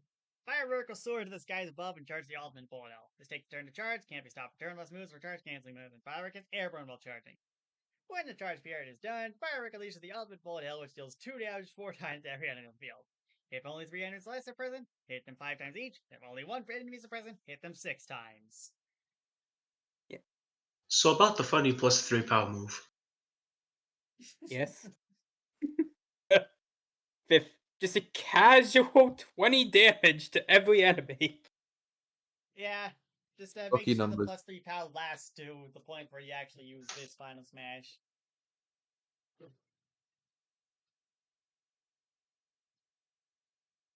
Anyways, first right. Adds extra hits to Bullet Hell, which Firework can now move around how he likes, akin to fingering. If there's more than 3 enemies, adds 2 extra hits to Bullet Hell, which Firework can direct at any amount of opponent. If there's 3 or fewer enemies, adds 1 extra hit to Bullet Hell, which can be directed at any of them. If there's only 1 person present, Bullet Hell lets the opponent 4 times, but also increases the move's cost by 4. Quad attack jump scare. Yep. Aiden's Blessing. August Firework measures the angle of his shots, allowing them to stay intact on hitting the opponent, letting them ricochet into the ground for the actual explosion they make. For the next 2 turns, add 1 hit of fixed damage to Bullet Hell before every hit it makes. If you get the reference, you get the reference. It kind of works out to be +1 power most of the time, but hey, it's cool. Yes. I think Alright. I somewhat demonstrated this character with the seeing double tricus. Yeah. I shot up to first place that day. Oh yeah, I remember that. Alright. So, where do I want to place Firework? The REMK one, not the obese one. This one is not your compadre. Okay, ban them for that. Yeah. No compadre firework. I don't want them. Get them out. Yeah. Anyways, I don't know. Kind of thinking A tier on this one as well. Like, yeah, so right. Yeah. Like, yeah, +3 pound the bullet hell is obviously going to be good, but also Floored can stink, and especially since it disables half your movesets. Yeah. So yeah. I think if you can win the game quickly, then A, but if not, then B. Yeah, that's fair. They're very matchup fish dependent. Yeah, I wouldn't argue against B tier. I think they're. I think Maybe a low A, I if think anything. the funny potential with Soar High and also the possibility of quad attack on Birthright probably keeps them an A. But yeah, I mean, that's a lot of burst potential, all things considered. You go against someone like Melaton, you win. You go against someone like Hearty Alpha, you click the forfeit button. God. yeah. All right, next up is Jim. This set was made before Nerd Take made his take, so he keeps this one up. And I don't think Nerd ever actually like re-added Gem. Like I know he resubmitted Dirk, but I don't think Gem ever happened with Gem. So yeah. Regardless, Gem is an attacker that lasts longer than others thanks to his good sustain options, mainly defense booster, counter, and way to reverse buffs the opponent has. So yeah, pretty simple kit, I believe. Yep. Very simple. It fits in a single page. Very simple. Nice. Immediately pulls out anticipation. Yeah, anticipation. What the fuck? Bleh. Very It get simple. Hell or High Water gives anticipation +1 power and +1 depth for 2 turns. It'll do me good. Anticipation lets you actually use that first turn of the +1 POW. Yep. Cobalt counter. Priority. Gem readies himself to counter the first move that hits him this turn. Next hit he receives will be redirected to a target of his choosing, which can be the sender. Has a 2-turn cooldown after redirecting a hit. I've said before that attack redirection is pretty underrated, so yeah, I approve. Yeah. Reversal token. Adverts all statuses on the field. Yeah. Reversal token. Karate Maneuver. With negative priority, deal 4 damage, +3 if the opponent gem is targeting. Hitting attack gem before this move happened. On its Funny final revenge attack. sash, Cobalt Fumes. With super priority, Gem will unleash a ray of Cobalt Fumes to his hand at the enemy team, inflicting all enemies with possessed for 2 turns, bypassing all immunities and resistances. Non-boss NPC enemies or opposing summons without swap immunity that are hit by this move permanently join Gem's team instead of getting possessed. Oh god. Daily object show reference. So, yeah, pretty good final smash. Birthright. The statuses from Hell or High Water are now immune to status removal and inversion. Gem will now truly be able to overcome Hell or High Water. This is mainly there to let you actually use a reversal token if you're using that move. The Wind Token. The other part of the Infamous combo. Functions like a normal courage shell, but Gem can also play as on the opponent's head, giving them the courage. Wonder why you never want to do that. So, yeah, where do we want to rank Gem? A. Yeah, that's kind of what I was thinking. I mean, Simple Field doesn't of have to Power be and Version High bad, can get especially not really Joe the funny Sims, with you know? Status Plus. Absolutely not, no. Yeah. They will give the Field and if you need it. Yeah, if we have established anything with Fates Reverse, it's that Soul of the Mirror World is a really good move. Really good Soul Stone. It's a meme for a reason. Yeah.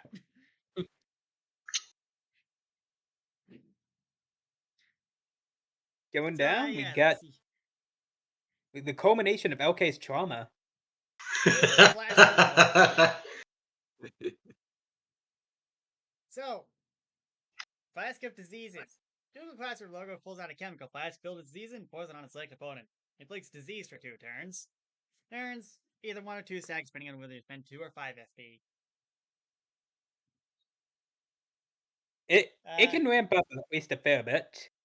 The Yeah. birthright also lets you stack more before the timer stops the setting, so Yeah. So, next up, we got Shock Bomb. Google Classroom logo takes out and throws an explosive stick of explosive and poisonous chalk at the enemy team. Deals 2 damage to the target and 1 to the people above and below them in their team's turn order. While the people above and below them in the order in free for all. If the attack does damage, those hit are inflicted with 2 turns of Toxic. if you can have a way to ensure the damage, you actually can probably get quite a bit of turns of Toxic onto the field. Yep. I mean, honestly, just like bring like. I mean, I feel like if you bring like one power booster, that's probably enough. Most foes don't have more than one death, you know. Yeah, 1 power plus. Anyways, It's a nullifying kiss, but toxin. Skills 2 fix down and inflicts trait disabled for 3 turns. I don't really like trait disabled, but hey, it is a status, and here it is. it's a It's a status bit that exists in the situational, table. but It sometimes does things. yeah. Yeah. My main thing with trait disabled is like sometimes it'll like disable things that are just like necessary for the character, you know? I mean, to be fair, it'd probably be pretty funny if you threw it on a character that has a passive that gives them more downsides than upsides. I Like, mean, you'd have to need anarchy for it, but it's an idea I've thought about for a bit. yeah, that's tainted SD card's final smash. Okay. Oh yeah. Okay, cool. Thanks. Anyways, Rocket Pack. Gain Airborne for 3 turns, during that time your special moves are upgraded. See these Chemtrail upgrades? inflicts disease on all foes for 3 turns. Carpet Bombing deals 2 damage to all foes and inflicts toxic for 3 turns on anyone who takes damage. Liquid Compromisation deals 2 fixed damage and inflicts compromise for 3 turns, bypassing feeling fine. And Afterburner deals 4 damage and inflicts burn for 2 turns. Yeah, it has a 3-turn You cooldown got after it wears off. gotta enjoy the toast gun. Yep. Oh yeah, it is those guys. Anyways, Lockdown. Google Classroom logo sends a wave of disease at the enemy team with a power equivalent of recent age pandemics. Inflicts all enemies with 3 turns of feeling foul, followed by 3 turns of 3 stacks of diseased. So, Right? for those not aware, feeling foul basically just means you can't have status immunities or resistances. Oh, fuck, that's a jump scare. It's funny. Yep. Birthright. Disease casted by Google Classroom Logan and now have its timer reset 2 more times before it is no longer able to be reset. So, This yeah. basically just lets you keep stacking up disease, and it probably makes them the best user of the status solely because of this. Yeah, you can. Yeah. I know how disease works, right? Basically, every time you reinflict it, or the first 2 times you reinflict it, it'll reset the timer, but afterwards it stops doing that, so you can't just keep doing perpetually increasing damage by reapplying diseased. It's for balance reasons. Yeah. Because, like, you can do 1 damage, then 2 damage, then 3 damage, then 4 damage, and just throw on double timer glitched, and things just get into insanity. Yeah. And we got Anyways, the Eden's Eden's Blessing. Gives Google Classroom a hue status of one of the conditional colors of his choosing for 3 turns. It works. If I can grab your attention to this link I posted. This still lives rent-free in my head. Yeah. Is that still the case? Yeah, I think it's still the case. Like, there have been a few others not so great fights. I think that's still my least favorite of the bunch. What happened It's with it, basically the other anyways? fights that aren't as good. I could just smoke through them. The Google Classroom logo is just a pain.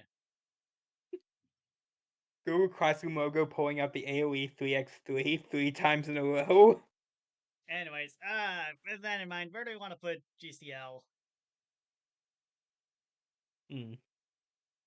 Um, I do think that disease probably adds up quite a bit, but Cursor's an odd thing to rank. Yeah, this guy seems to rely a lot on being Cursor, and I feel like I don't know. I'm kind of inclined to say B tier since I feel like as I don't know. I'm kind of inclined to say B tier since he has diseased and toxic, and that's pretty much it. Like he's got a few funny things with the rocket pack, but that's expensive to get to, and all the moves are also expensive. So yeah. It was because, they do have at least something to attempt getting past any immunities and stuff like that with trait disabled. Yeah. Yeah. Status attackers can be good, no doubt, but I feel like in this case, GCL is probably a bit more fickle than like just a straight up attacker. Yeah, like I Yeah. think GCL's good. I think the main thought is like I'm comparing him to Poison Gas Cloud in my head, and I feel like Poison Gas Cloud's general game plan of inflict toxic, inflict acidic generally does a better job than Google Classroom's plan of Yeah. repeatedly Let's inflict diseased. just combine the two of them. Don't the two stack timers? I mean, true, no. but I've got to rank Oh, them God. individually. All right, now Anyways, if you the next one, we I'll got be a back Gurk. shortly. We already covered Like some people Gurk, don't but care. It does come up an Eden's blessing though. yeah, get a little card back. It's probably good, since I think Probably. Gurk does have a tendency to like occasionally run out of his good cards. This fixes it a little bit. Yep. Anyways, I'll be back in a moment. I gotta go to the bathroom, but you can look at Hollow Cake and Basti here while I'm gone.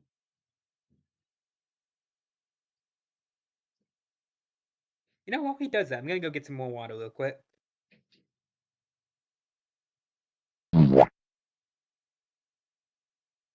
Podcast. Go home.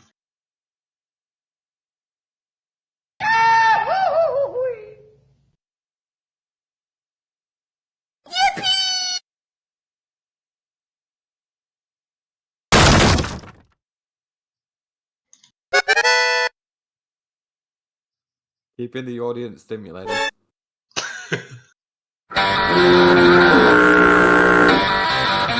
Don't worry, iPad babies, we've got you covered. All you 2-year-olds.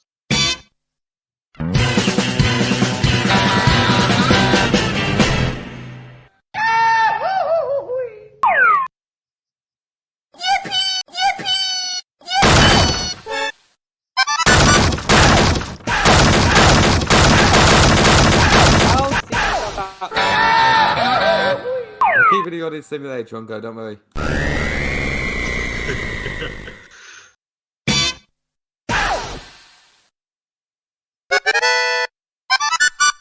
Okay, going to do when he comes back. We're keeping the audience engaged. I don't know, just use this time to do an ad read for Raid or something. Wait, that'll just get okay to Kelsey even more. What do we do? Wait, when did this get here? What? When did Sure. we get these new Oh, sound hoods? Cherry added it a little while ago. And then I added this one. Guys, he can hear us. We might want to start running. Stand there and fight like a man. What does this one do? Oh shit, the Wilhelm scream.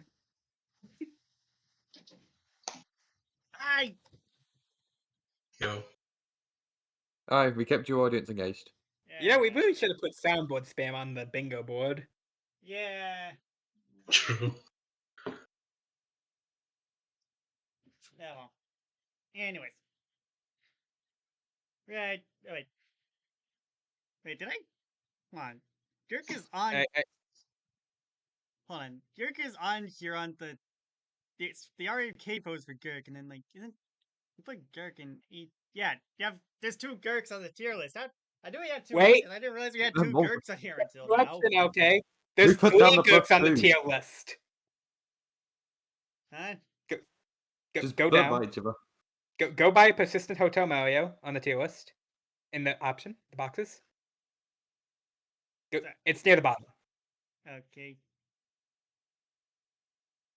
Yeah. Fuck. I was talking I about mean, Gurk I with the get Infinity. that's the okay, but that's the one with the Infinity Gauntlet. This is just the regular Gurk again. Hi, TTI. Oh shit, Oh, that's a spot on the TTI. bingo board, guys! TTI's here! Let's go! Let's go! Yeah. Okay, so basically, Gurk is multiplying. Someone put down a +2. And now you caught up. All right. Okay. So you know how it feels now when I have to update the CHR sheet, right? Yeah. Well. Yeah. Okay. At least I don't. I remember someone saying there's a way to update the tier list, like delete existing stuff, but I don't know how you do that. So, and I'm not gonna figure that out live on podcast. So, until then, I'm just gonna put Google Gurk and also the heartbeat clone at the end here, just so they're not in the way. Valid. Alright. Anyways, Hollow Cake. Yeah. Summon Vasti / recall Vasti. Someone Join Vasti. Vasti will join Hollow Cake side as a summon. They have 4 HP, 3 pounds, 0 def. Typical amount for Crusade summons. Once they can base stack guard, use items, and benefit from Hollow Cake's P badges. When Hollow Cake uses a special move, Vasti's out, Vasti will give up his turn to assist in the move to increase his power. If Vasti is KO'd, Hollow Cake can't summon them again for 3 turns. While Vasti is out, move can recall Vasti, which costs 0 FP, and removes Vasti from the field, and also gives Hollow Cake +1 power for 2 turns. It also heals Vasti the full. Yep. For whatever that matters. Anyways, It- Scythe / Soul Scythe. 6 damage. Say that 10 times fast. Scythe Slash does 6 damage. Scythe Slash does 6 damage. Scythe Slash does Not 6 that. Faster. Faster. Anyways. Okay. Alright. Yes. Yeah. Get 6 damage or 8 damage. That if it happens to kill a foe, makes them unrevivable and gives Hollow Cake +2 pounds speed up for 2 turns. Really It's good probably against pretty good if summoners. you happen to be against any summoners. The Hollow Cake You can mirror also match choose is to target really. Lingering Soul Ghosts. I'm sure that's funny. It This either could probably also. Judging off the wording, this seems to also be able to be used on Dry Bones' pile, so, funny. Is that a bone pile I see? Not on my watch. Immediately slaps it with the scythe. Holy shit, hit the dragons. Anyways, Flame Shot / Pyro Wall. Hollow Cake simply shoots out a quick shot of fire from Mirai with Vasti's power, dealing 3 fire damage and flicking Sovereign for 3 turns. With Vasti out, this becomes Pyro Wall. With the actual Pyrokinesis user out, Vasti causes a pillar of flame to engulf the target, dealing 3 damage and inflicting Hellfire Inferno for 2 turns. I still miss the old naming. Yes, well, it took. Did it really need to be 2 words, you know? Yes, it absolutely did. Anyways, quick heal / revitalization. 5 HP or 5 HP with plus free charge. Excel And seems then, to have smash. yeah, and then, final smash, the Spirits of Hell. Oh, summons 3 demons with 5 HP, 3 pounds, 0 def. Yeah, not much to say here. I feel like I've Yeah. seen stronger summons on a final smash, but like at the same time, Vasti's already summoner and probably just wants to have summons out with that in mind. So yeah, 3 demons. What more do you want? yep. I'll be honest, that seems very weak. Well, okay, thought it was fine when we were balancing these. Yeah. Either way. Birthright. Hollow Cake can spend 2 additional FP when they use a strengthened special move while Vasti is out to let Vasti keep his turn instead of having to give it up to strengthen the move. The move will stay strengthened, of course. Basically, this kit Effectively adds an extra speaking, 3. Practically speaking, it's probably just going to be like an extra 3 damage attack, but hey, it works. it works. Eden's Blessing. For the next 3 turns, Hollow Cake may use the version of their moves that requires Vasti's assistance on their own. Very powerful, some of these, if you can imagine. Yep. The Vasti special moves seem to be really strong, but of course, Vasti is not a specially durable summon, only has 4 HP. He's a little guy. He's not going Yeah. to tank too much hits. But if you keep him alive for a good amount, then Yeah. get buffs. Kind of inclined to say A tier on this one too. It's a fun kit. Pretty simple stuff, but it's all pretty effective. You know, you got damage, you got healing, you got you got damage over time. You know, what more can you want? Yeah. So next up is the main character that caused me to have to delay the podcast just to update the docs because the spending Next is cap killed Poprio. them. So, income tax return document, or ITRD. I had to rework this character once, and I nearly had to rework them again because of the spending cap. Incredible. Does this passive even do anything? Pretty sure this has just been a standardized thing for It's effectively people. me saying, "Let them use the shop you hacked." Okay, but I feel like we just do that now. But okay, Yeah, we kind of just silently put this in yeah. for like a If general you get agreement. coins, you can use them on the shop unless your character already does something else with them.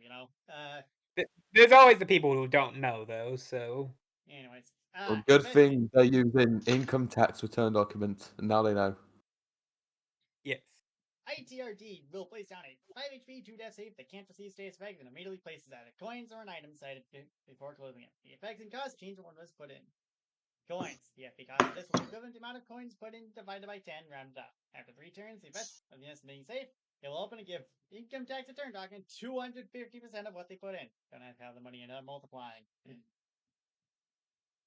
an cash. item, Cash. the FP cost of this will be the equivalent of the coin value of the item put in divided by 30.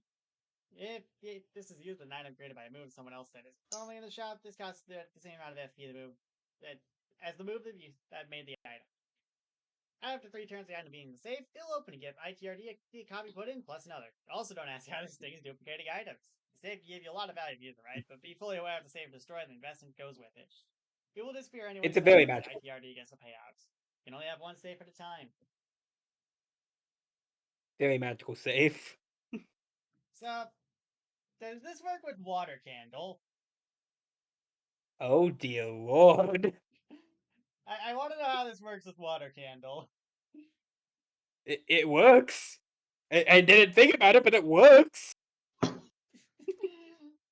god. The less You questions, just get the better. 2 investments back or something. You do. Oh god. You get Item free stuff. quadrupling, Don't baby. Let's question it. go. This is the infinite money glitch we've been talking about. Alright. Let's go. Tax fraud. Anyways, tax collector. Let's go. ITRD hits an opponent with their magnifying glass, dealing 4 damage to them. ITRD will additionally receive 10 coins for point of damage dealt with this move. Rich Rush. Magnified. ITRD using their magnifying glass to create a weak one on an enemy, inflicting broken on them for 3 turns. If they don't have death, they get -1 death instead. Yeah, that's fair. It's a death reduction. Economic boon. ITRD marks the date as tax return day and readies them to make the most of it. ITRD receives stonks for 3 turns. It's a simple maneuver, but combining this with the tax collector as well as any money eggs from the shop could lead to big payments. And now for the emergency buff. Governmental increase. ITRD calls out the government regarding the branch's budget, and with some class action convincing, they're able to get an increase. ITRD's spending cap is raised by 100 on use. It felt necessary. Yeah. I feel Yeah, like in honestly, most it sounds cases, right. you probably aren't going to hit the cap fight, but when you do, this Yeah, can just this can call up help the a little government. bit at the cost of, some time. Yeah. Call up the government and let them hook you up. Yep. Tax Final fraud. smash! ITRD uses their magnifying glass to capture sun rays and unleash them on the enemies. For 5 turns, all enemies are broken and gain 2 stacks of Scorched, with bypassing immunity to resistances. In this instance, Scorch's Death Drop comes after Broken. Damn. So it's like an AoE -1 defense. It's Minus also 2, -2 actually, for since health. there's 2 That's minus stacks. 2. It's 2 stacks. Oh, 2 stacks. Oh god. Yep. Yeah, it's Wait, basically 2 combine this stacks of with Shatter Fireworks and Final minus 2 Smash. POW. For 5 turns, that minus 2 power, lose auto defense, and minus 2 defense on top of that. Yeah. Combine this with Fireworks Final Smash. Oh god! No. I mean, honestly, I'd say bring who was it? It has the 2x6 accurate, right? Accurate piercing. Yeah, something Oh, like fuck. that. Oh no! Yeah. Anyways, Birthright. The save takes 1 less turn to give profits. Pretty good, I'd imagine. Yeah, It's a 33% speed increase. Yep. Eden's blessing. On use, they log the Popio Flush and place it down on the field as a 3 HP, 0 power, 0 def summon. While active, ITRD gains +1 Omni. But when it's destroyed, ITRD gets -1 Omni for 3 turns. It has a stock cap of 1 that cannot be increased. They only have one, and they refuse to replace it with another. Yep. So, yeah.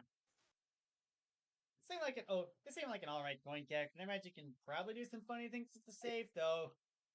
It The save does seem like I imagine it's pretty. I'm not sure how good the save is. Like 5 HP and 2 def can be a bit for some characters to get through, but like I feel like some bosses might just tear through it. I mean, worst comes to worst, HP plus P is an option. True. I imagine this character is probably pretty good to introduce people to the coin character concept, though. Yeah.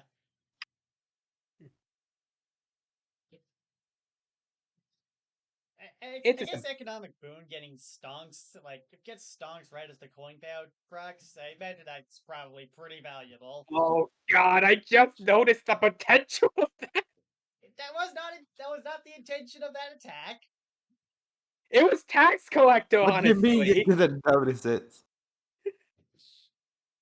I'm the Yeah, same you're guy who just didn't saying that notice because the the tipsy government's critical option. thing with You knew force. how to What get else did you Steam money. expect? All right. Honestly, I feel like a stonks plus payout combo for investment is probably enough to bump this up to A tier at least. I was God, that's thinking like B tier before, 500% just coins, being right? able to get the 500% return, I think is good enough to warrant this. Jesus Christ. You need to have coins before you can No. really do that, of course. But even then, just like I don't know, just hit him with the tax collector a few times, you know? Yeah. Chongo, I'm calling Cap. You noticed it. I didn't. I would. The The government save was in isn't the watching, original Chongo. You can draft say of this it. when it wasn't the Coinbase. God. All right. Next up is But now that I've Juggy. noticed it, I'm going to try using it. Oh my god. Juggy has permanent magnetized. Oh, fuck off. No, no, no. No. No. Yeah, that's what this character has. It's a thing. Fucking Christ. Right. So Make me learn have it it in. over. +1 def for 3 turns. I mean, yeah, it works. It- Cola Chug. Grants 1 to 3 Perca-Colas, or 4 actually. Get Savior for 2 turns, Double Tap for 3 turns, Speed Up / Anticipation for 3 turns, or Juggernaut for 3 turns. Juggernaut's the HP double for anybody who doesn't can't remember use- that. After using a Perca-Cola, you can't use it again until every other Perca-Cola has been used, as a 2-turn cooldown. You can probably imagine the applications of Quick Revive and Juggernaut of this character. Yeah.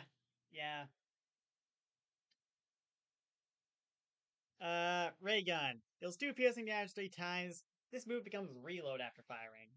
Reload just turns the move back into Ray Gun.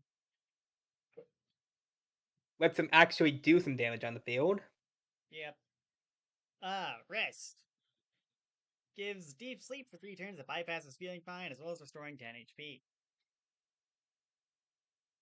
Yeah, I feel like Deep Sleep is not even going to be that much of a downside considering, you know, you're magnetized, the enemy is going to hit you. Sure, you might be down for at least a little bit, but like, it's not gonna be that long. He just wanted to nap. Why must you wake him? He's got magnetized. They have no choice. Just use precise. Anyways, Final Smash. Undying Defense. Full HP heal on Juggy of all characters and grants unremovable My fucking Juggernaut, God. Mega Magnetized, and +2 depth for 2 turns. Sweet Jesus Christ. Chongo, we need to talk. This character's been out for a year. You've only just now noticed this? No This is one the knew podcast this where we was look at people's everyone priorities, ever. Chongo. I'm not digging through all this.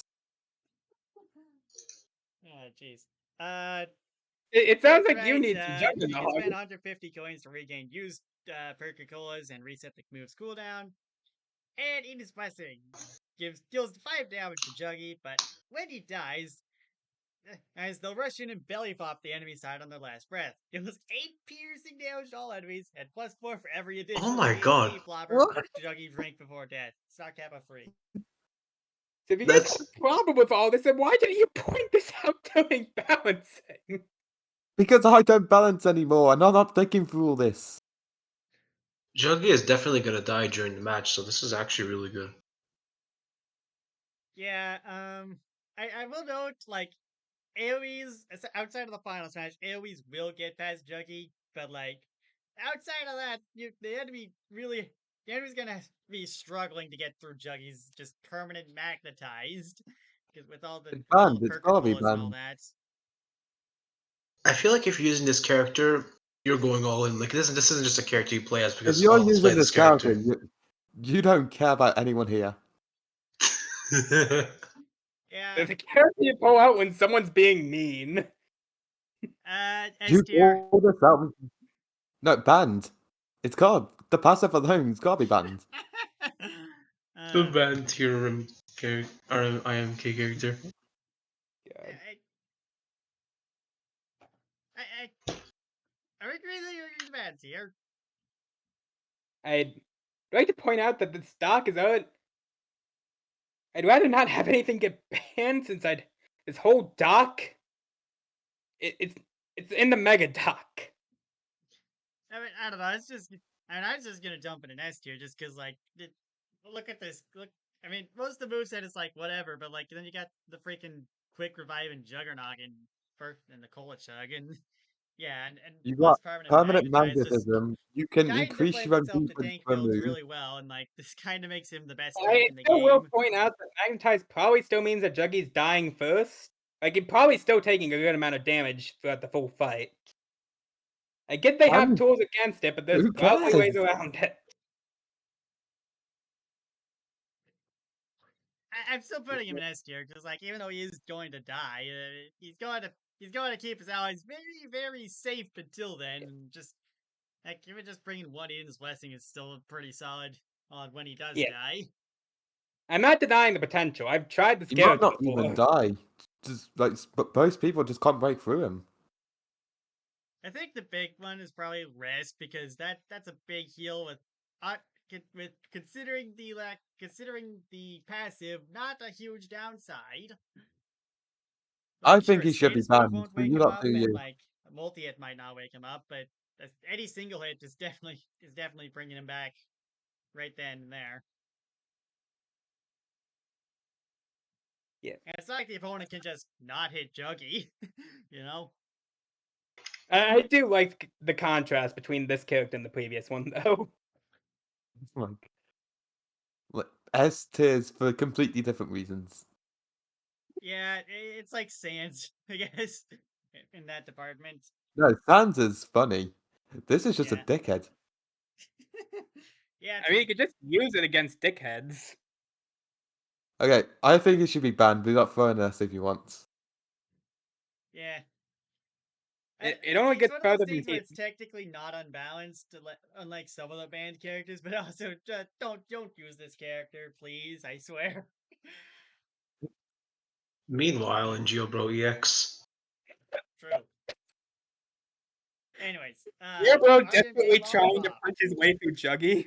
And this is specific. I specifically specify RMK Lollipop this time because we've already had to deal with BFYC Lollipop. As well as S-Side Lollipop, as well as Lollipop Neo, and there's probably going to be 2 more whenever I can be bothered to make Tainted and Swap, since those technically exist here too. Well, we have a lot of lollipops apparently. Also, Chunk, I'm counting that as your mic cutting out Wait, what? for the bingo. Escape through time. With priority, Lollipop will be given info on what everyone used this turn. NPC fights Lollipop is made aware of what the moves do. Lollipop can then spend 7 FP to grab one of her eyes and time travel with them 30 seconds into the future, removing both of them from the field. All attacks aimed at them with her ally will miss, and her ally won't get to use their move. Lollipop and the Ride come back at the end of the turn, with Lollipop being unable to move next turn, and the Ride, and will be locked from using Escape Through Time for 3 turns after weakening control. In 1-1, Escape Through Time's field removal effect is 4 FP cheaper, only teleports Lollipop away, and doesn't require a rest turn afterwards. Not sure why to use this character in 1v1, but the option's there. Magic Mirror. Reflect for 3 turns. I thought we made this more expensive at some point, but whatever. I pulled this from Mega Man's costs, so if you have problems with it, go ask him. But what's the current cost for this, though? Alright, the obligatory Another math of the bingo. episode is done. Anyway, but what's the cost for this, though? Honestly, I thought, I want to say Reflect for 3 turns is like 8 FP, because, like, aside from just nullifying projectiles, you're also sending them back at full force, so, yeah. Alright. Just add another one to the bingo. Curse of Time. Inflicts Foresight for 3 turns. Foresight You means can- the opponent has to reveal their move and cannot change it. You can probably imagine the implications given Magic Mirror's right there. We love Oh, God. Foresight. And also Escape Through Time. I And would this like, applies to bosses too, right? yeah. Okay. I feel like Foresight is weirdly named as a negative status because, like, you know, normally having Foresight is good, but, like, you know, it is a negative status, and That's yeah. true. I did not actually. know what to name this. I mean, that's fair. Just, you know, I honestly, do if find it. Predictable didn't. I think if Predictable didn't like already exist, I'd call it that. But, like, yeah. Yeah. In And then any we have case, the main reason to use this character. Time Loop. This move happens after the target in the turn order. After the target uses the move, Lollipop will use their hourglass to rewind them to the point where they are about to use the move they just did. This will make the target repeat the move they just did, with it costing no FP or extra resources on their end to do so. And as an added bonus, the repeated move will also account for anything on the previous move, regardless if it goes away after attacks, like charge. The time loop's cost is equal to the FP cost of the move of the Lollipop looped, the move Lollipop loop plus 3 FP. Lollipop can't loop soul stones or item usage because the former is made of material that can't be manipulated, and the latter because of PvC2 logic. The entire plot of that was started because Dave wanted to re-eat a taco. Yep. Was this the move you used for the damage record? I don't think so. It technically was to constantly repeat a move that's no. Oh, it repeated battery's overcharge. Oh, right, yeah. It's a That way to get speaks to past this. for the final attack, but it was used. it was a Dirk could summon him with the Infinity Gauntlet. I think that speaks to this move's potential. Yeah. yes. Final Smash. Final Countdown. Inflicts all enemies with light for 5 turns, bypassing Feeling Fine. For full context to the viewers, that is basically just Doom, but the opponent can't kill Lollipop to remove it. But if they have anything that can remove status effects, have fun with that. Yeah. Admittedly, I don't see the point of having light as a different status, but whatever. Yeah, if enough statuses, what's one more, you know? Yeah. Soul Fiend be like. Yep. Anyways, Birthright. Every 3 turns, Lollipop will be told the moves and used during a turn, also being made aware of what NPC moves do, and will be given the chance to change what either herself or one of their allies does for free. That's really solid, actually. Yeah. Especially funny with the tools that take advantage of this. Yep. Eden's Blessing. Another turn assaults will lead to an ally or yourself falling into danger or perishing. The item will use itself for what turn results happen and warn you of who is about to fall into danger. You're then allowed to change your move in response. It's a Shulk's passive on speed dial. What more do you want? Yep. Incredible. So, yeah, this character is probably at least A tier just for time loop alone. Definitely, yeah. And they also have stuff alongside that, which actually probably makes them really consistent at keeping allies alive. Mainly Escape Through Time and Magic Mirror combined with the Foresight. Yep. A bit of an There's FP guzzler, though. yeah, definitely. Just because of how much FP you're using on this.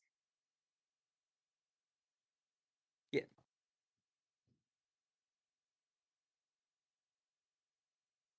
In any case, next up is Arya King Magic Tentacles, which is the only character on the dock that had a moveset before the dock that still stayed on here. So yeah. Yeah, there was originally more I had planned for Magic Tentacles, but with the balance update, but given how long that would have taken, I'll have to come back to that later. So this probably falls under the same case as the original Magic Tentacles, where we have to probably come back to this. Yeah. So permanent heart and soul. It takes a moves up and OBP, so have fun with that, I guess. Wait a second, is that a supernova reference? Yeah, jeez. On the bingo board it goes! I To wonder be how fair, close we yeah, whatever. I wonder how close we are to a blackout on this. Alright, Tentacle Bind. Inflicts Wrap for 3 turns. With empty, unable to use it again until the status ends. In 1v1, just inflicts it for the opponent's next turn instead, and after the 1 turn of Wrath, Magic Tentacles will throw the opponent at the wall, dealing 5 damage.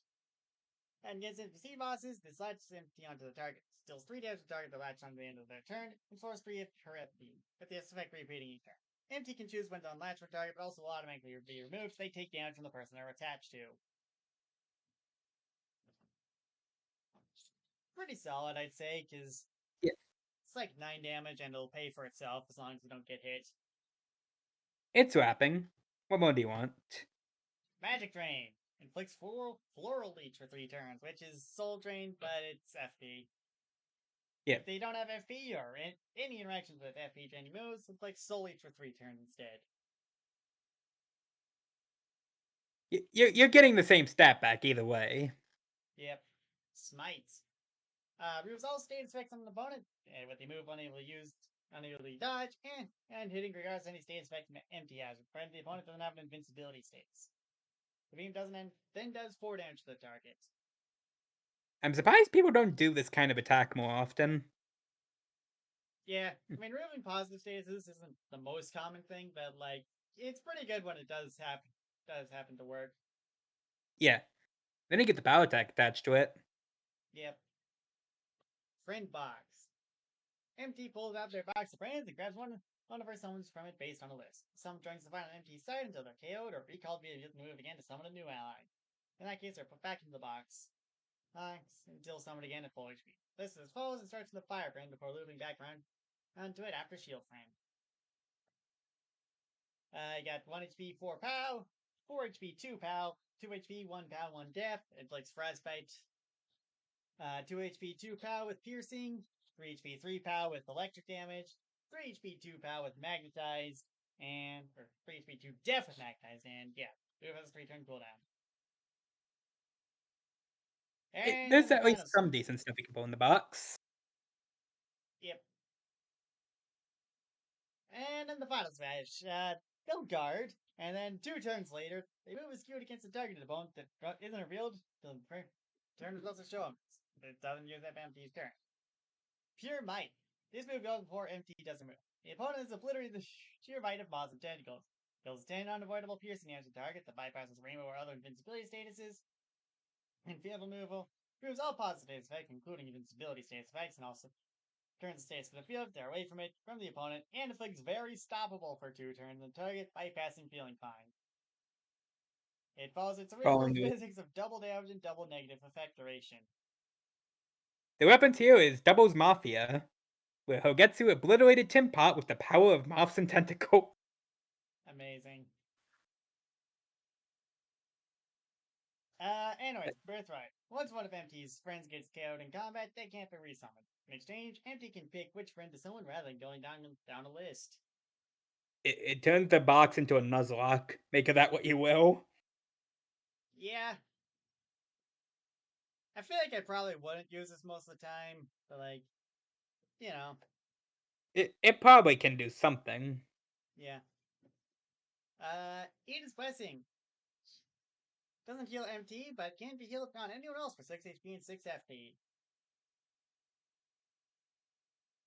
I only learned about the whole they can't eat food thing as I was making the episode of that, by the way. Neat. Oh, hi, Helga. We were just looking at MT. Oh, tentacles. Someone say tentacles? What is your Yeah. thoughts on the Yeah, tentacle? one of the Tentacles character. Yes. What's going on here?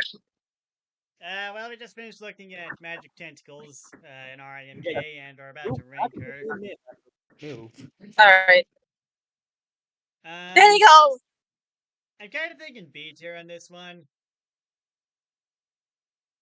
It's fair. Yeah. When I was grabbing something. Tronco has made solid characters, decent characters, and a war crime. The culmination of TG's nightmares. I have a literal shield as a character, and it's nowhere near this defensive. Tentacles. God. Anyways, next up we have Match. Okay, here's the character that's intended to go along with Juggy. So dodge area with blending in. Yeah, dodge area is an interesting status where you exclusively dodge AoE attacks, which doesn't sound great, but it can help.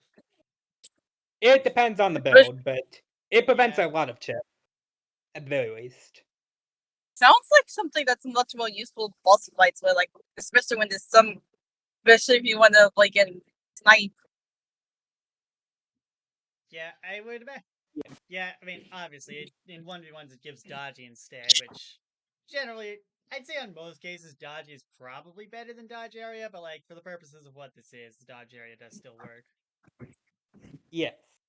Nick a Bad Moment, which gives priority. Is a priority move that costs 2 FP or 3 FP outside of 1v1s because, okay.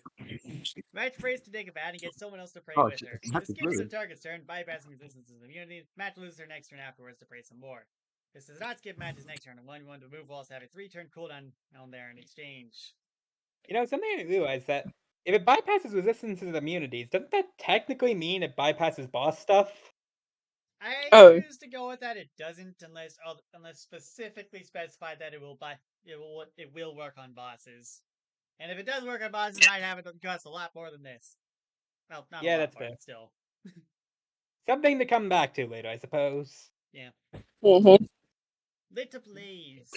Match lights her head on fire, permanently giving herself Hot Streak. While Match's Hot Streak, Match's attacks burn enemies for 2 turns. For reference, Hot Streak is basically +1 pound priority, I offensive. believe. It's basically offensive frostbite and actually kind of good. It's +1 pound priority until you take damage. Yeah, the main idea of this character is that they're generally meant to try not getting hit. And then they can just Yeah. go the hot streak. And then there's Cheap Shot. With priority, Match throws flaming sand in the eyes of the enemy team, dealing 1 accurate, piercing, precise, infiltrating fire damage to all of them. To evade against its cost of being a priority alien that always hits, pierces, ignores target restrictions, ignores shields, which while it's only 1 damage, the large amount of properties it has the large amount of properties to it could easily give a utility if you got the POW. You can also send a little blaze, and if any has carries something that can give the enemies flammable, this should be pretty useful to have. This move is mainly here for the funny. I'm just gonna be honest. Yeah. Final Smash. Post intervention. Match farts. This pisses off the referee enough to release deadly gases into the arena, giving toxic to everyone on the field for the rest of battle, bypassing any immunities, resistances, or attempts to dodge the move. Match herself is not affected as she put on a gas mask beforehand. This is an actual reference to an actual thing attempted in a challenge. I hate this. Birthright. Match starts the fight with 3 turns of dodge area. In 1v1s, this instead gives 3 turns of hot streak. Both stasis can't be caught on via lucky start normally, so Eden's Blessing. Summons Nickabad with 2 HP, 2 POW, and you can guard and use items, and use any move from Nickabad's moveset. The funny. Yeah. I don't know about this character, to be honest. Like, Little Blaze plus Cheap Shot seems like that's probably a decent combo, but I feel like that's all the character has. Like, Dodger is sometimes good, and I feel like most of the time I'd rather have Dodgy. Yeah. Character's more so for the funny than most things, but Yeah. it actually can do some things in the fight if given the chance. I'm kind of leaning C tier on this one. Maybe B Yeah. tier, but like I don't know. I don't think. Nah, it's C. Yeah, I don't think Little Blaze plus Cheap Shot is quite good enough to justify the putting it The too much fact higher. that Cheap Shot is a genuine positive point that was funny to me. I tried doing the funny remark of Majin Buu, it didn't work. This is a battle you got win. Yeah. All right. Next up, Meloetta. Geez, we're only halfway through this document. Wait, actually? Damn. I mean, I know the end has like a bunch of extra stuff, like just statuses and whatever, but Yeah. we're on page 45 and 92. I did not have much ideas with this one since Justin literally only lasted a single round before getting eliminated. Skill issue. Anyways, but yeah, in all seriousness, I kind of feel bad for the guy. Yeah, what can you do? Right, so, melody. Or singing, or sing, yeah. Meloetta sings a soothing melody, making enemies sleepy for 3 turns. Double kick. 3 damage twice. Psychic. 6 damage and -1 death for 2 turns. Calm Mind. +1 pound, +1 death for 2 turns. Calm Mind probably aged well given buff booster, but that's pretty much it. Yeah. Final Smash. Going Ghost. Meloetta uses Relic Song. Oh, this is turn Meloetta into a brief pirate form, but this is the RMK version we're talking about here. Instead, Meloetta turns into a supervillain form from this RMK Challenge 8, which is a Ghost type Meloetta. Just pretend Yeah. there's a ghost type While over in Ghost here. form, Meloetta has unremovable Ghost, meaning they dodge the first hit each turn, and has a completely different special move kit. Screech deals 5 damage to all foes and inflicts bleed for 3 turns after 1 turn of charging. Scratch Spin deals 2 damage 4 times. Shadow Hands inflicts Trap for 2 turns and deals 3 damage for every time the target fails to move. And Nasty Plot grants +3 power for 2 turns. This transformation lasts for 3 turns. If Meloetta is starting a streak when transformation is set to end, they don't transform back until they execute the move.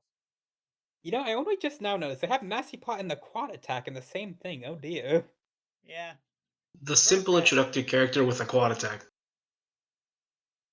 Meloetta Sing can now target 2 enemies, or inflict deep sleep on 1. Aiden's Spice Sing allows you to use any move from your ghost form except for the quad attack. We here at the simulations do not like accessible quad attack. Despite this, quad attack is becoming way more accessible nowadays. It's only a matter of time. Yeah. Probably not gonna. I won't consider the Final Smash too much. Like, it's fine, but it also only lasts for 3 turns, so you basically just get 1 +3 power quad attack. The worst FS meter is a thing, but yeah, this one's not that any. gives you No. that only lasts for 2 turns, and I don't think Meloetta's Final Smash transformation is anywhere near as strong as Golden Ronald to justify it. So yeah.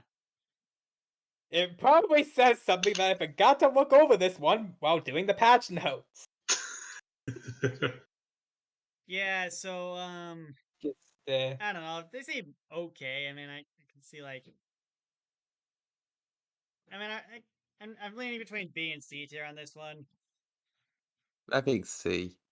Yeah, same here. Yeah. yeah, I sure. don't know. It could probably do some stuff, but there's just a bit of overlap in the kit, you know. How will Meloetta's final also smash just affect pretty the boring. C tier metagame? Stay tuned to find out. I'll be honest, it's just boring. The C tier Next character up, with the we've quad got attack. Microwave. And now the complete opposite. The form changer. You got Costume Block. It's a form changer move. Circular Sock. What more do you- Charge up for 2 turns, and then deal 4 damage to a foe 3 times. Funny. Yeah. I mean, but it's pretty good. It's like halfway from between Tri Attack and Your Next. So yeah.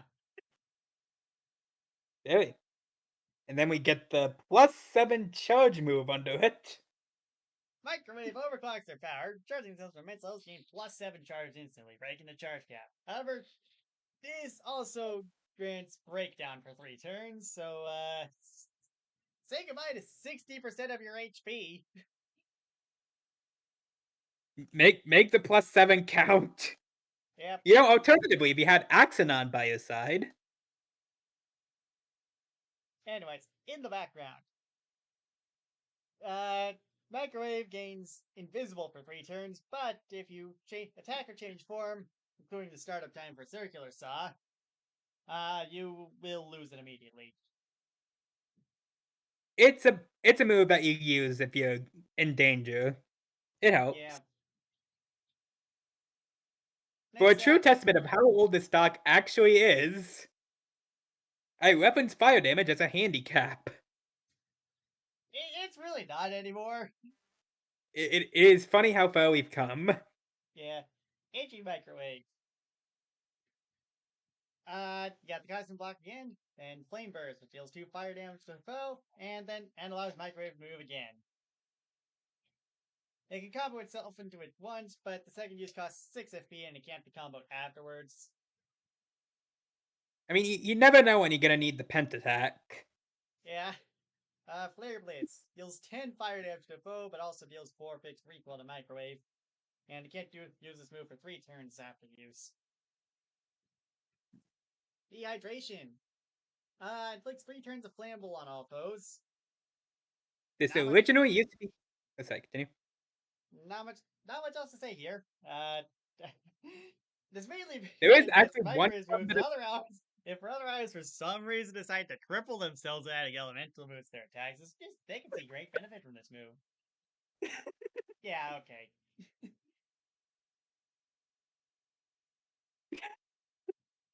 He's anything stacked, get him! Kill him! Kill him! Kill him! Anyways, Jackknife Illegal. Microwave. You got Tail Smack, which is Drill Stab. I do want to Sure. point out real quick. Yeah, Remember that one of the other forms has +7 charge on a move? yeah, Just swap to Tail Smack. yep. Oh god. Anyways, It's stronger. This is why you use OneDrive. They can't see the changes unless they refresh. Charm inflicts charm for 2 turns with a 4-turn cooldown apparently. Charmed is annoying. Yeah, and then Nuzzle, which is -5 curse. I am still of the belief that Curse is very underrated. Yeah, it's pretty. On everyone else, it's 5 curse. With LK, it's 5 charge. Yeah. Anyways, microwave stacking. Microwave makes a phone call to the Microwave Mafia. After the next turn, Microwave is allowed to make a move next turn. Everyone of Syntax's Microwave variants, he has a lot of them, will gather and all stack together, with Microwave being at the top of it. Afterwards, they all crash down on the opponent, dealing 2 damage 8 times that can only be influenced by Microwave stats on the last hit of the move, and are capped at 2 damage for the first 7 hits. Depending on Microwave's form when the Microwave stack happens, the last hit will inflict one of these status effects on the enemy for 3 turns. -2 death, Scorch, or -2 POW. So it's a spectrum. Pretty much. You know what's funny about Costing Block this? is now 3 FP, but allows Microwave to make another move immediately after using it on the same turn. I think quick changes should have this. It I think it really does feel depends, like they have to honestly. take Like, Uh, not all form changes are made equal, you know? Yeah, but it does feel like this is somewhat needed for at least something like Dreambound and stuff like that. I think on this one I can see it just because +7 charge into 1x5 scaling, but yeah. Yeah. It's a necessary thing, at least in my eyes. So, yeah, Microwave then. You know what's funny about the Final Smash? What? I'm pretty sure there's another character with a 2x8 Final Smash, but there's no caps at all. Wait, what? I have to check, but I think don't that know does who exist. it is, but like that does sound familiar. Let me find them. In any case, I'm gonna put Microwave in A tier because, like, aside from having okay stuff with all the form changes, it's kind of hard to ignore the +7 charge into 1x5 scaling, or even just staying in the same form circular saw. Yeah.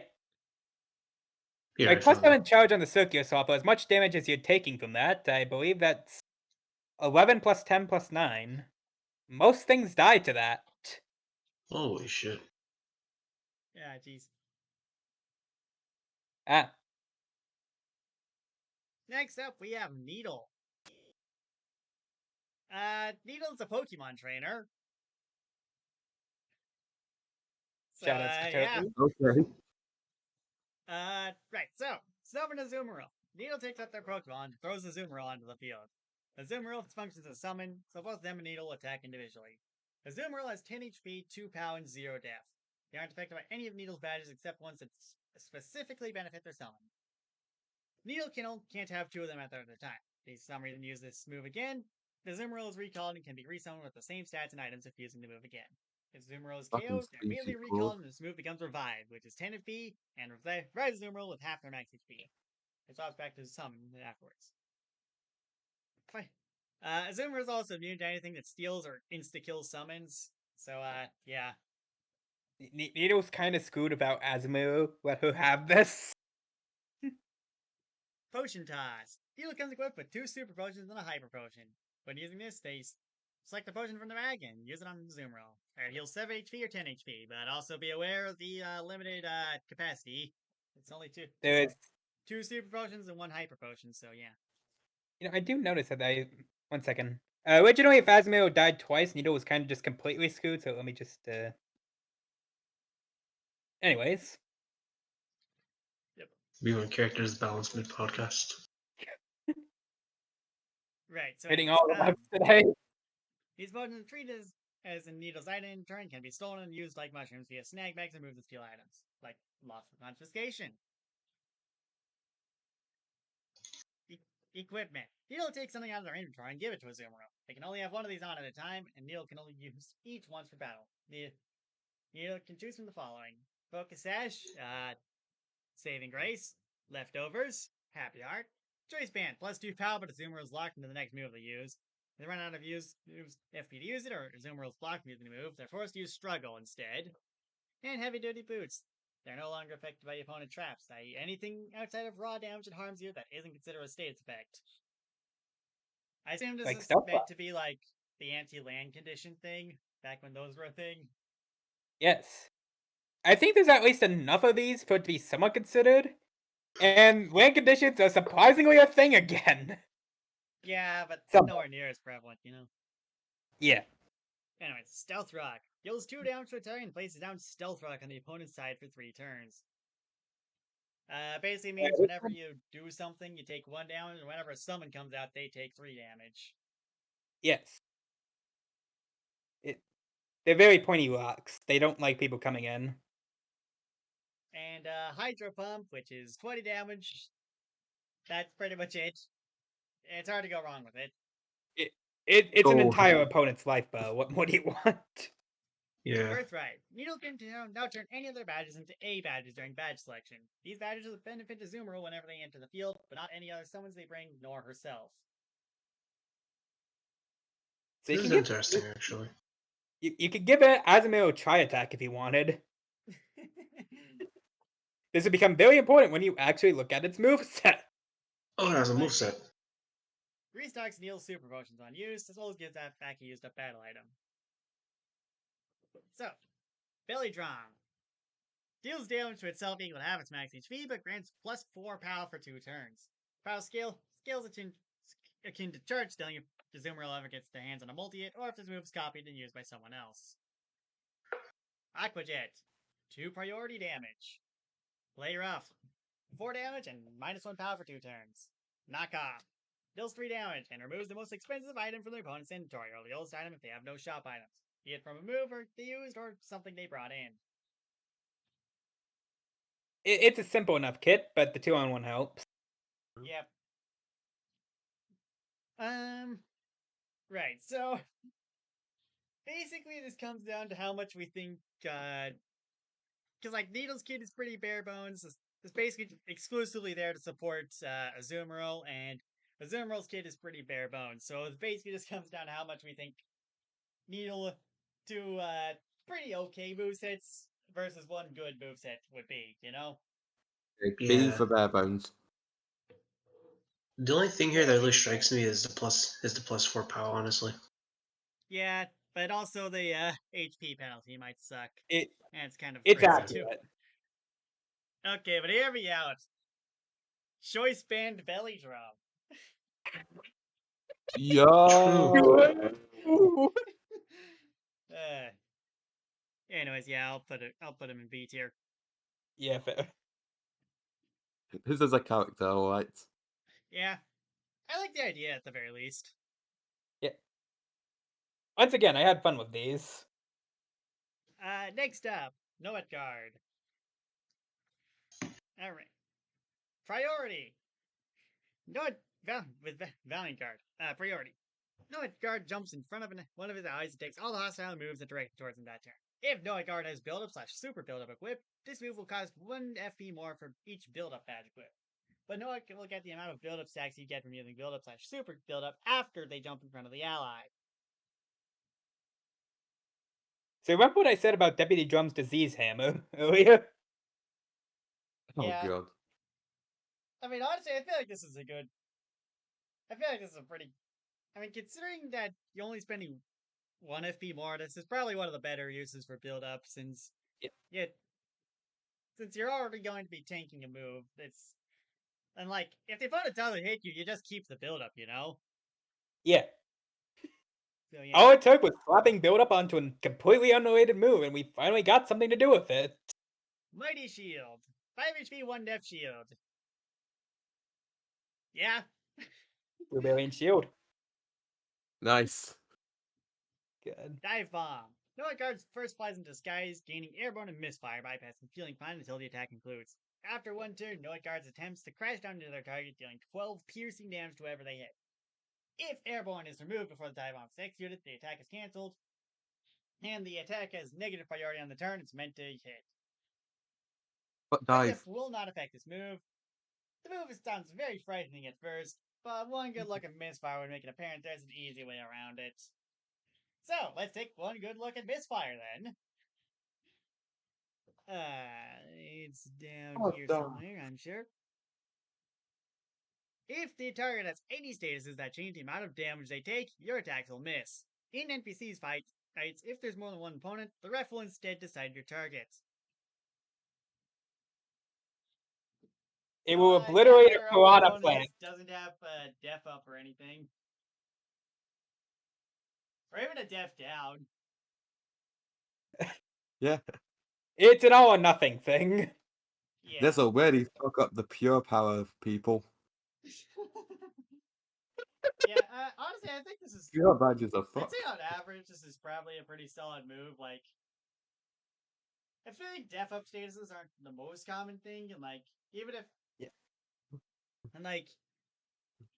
Okay, like, if the opponent, like, just throws def onto themselves, they can. Hold on. Does Guardian count as a status for the purposes of misfire? Because if it does, let's move it. That pretty much just ruins the move in 1v1s. I don't think guarding's a status. I mean, fair, but you know, just saying.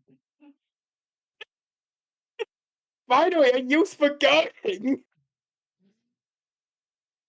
But yeah, it doesn't actually change things. It's not a status. Gotcha. Yeah, yeah, I feel like there are definitely some counters to this move, but like if the opponent doesn't have anything to counter it, that could be a bad time. Maybe a little bit. Anyways, Cruel Stab, 7 damage. Extra damage. I would like to note that this one in particular, because like this one has some pretty high base damage just by default. It's like just throwing a P down D up won't really affect this one too much. Yeah. Alright. They're nice little. They're a tank hybrid. Yep. Shadow Takeover. With all the Final Smash, or all the Massive Solar Final Smash meters equipped, no guard enters battles with unwanted cargo into. On using the final smash, something inside Noah Guard snaps and their eyes turn red.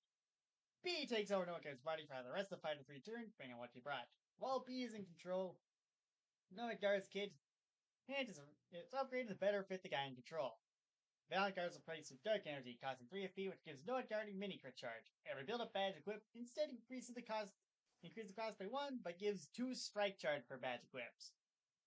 Which, Effectively considering the speaking, mini that's crit charge basically equates to 3 strike charge. pretty much. Or if you have more build-up stacks. Yep. Yeah. Mighty Shield. Mighty Shield now marks everyone who hits it for 3 turns. No guards attacks against these targets can't be redirected while they're marked. No changes to Dive Bomb, but considering you can't miss that thing now, so have with as long as the opponent is marked, have fun with that. Then we Soul got Stab is Soul replaced with Stab. Soul Stab, which still deals 7 damage, but can bypass literally everything, Rainbow included, in exchange for dealing 3 damage in cases where this property does something. The number doesn't count for the power from the final smash, which it doesn't actually have now, because this used to be Contractor Plus 2, but I decided, no, this already gives a pretty sizable upgrade to the moveset, so yeah. Okay. And permanent, mind you. Anyways, Yeah. if Soul Stab gets a kill, no guard gains +1 power permanently, and the person hit with this is unrevivable. This is the closest you're ever getting to being the simulations. Savor it. Noted. Birthright. Anyone attacks Noah due to the X of Valiant Guard, so anyone who had their attack redirected to Noah will get -2 off guard. Yeah, it works. Yeah. Eden's Blessing.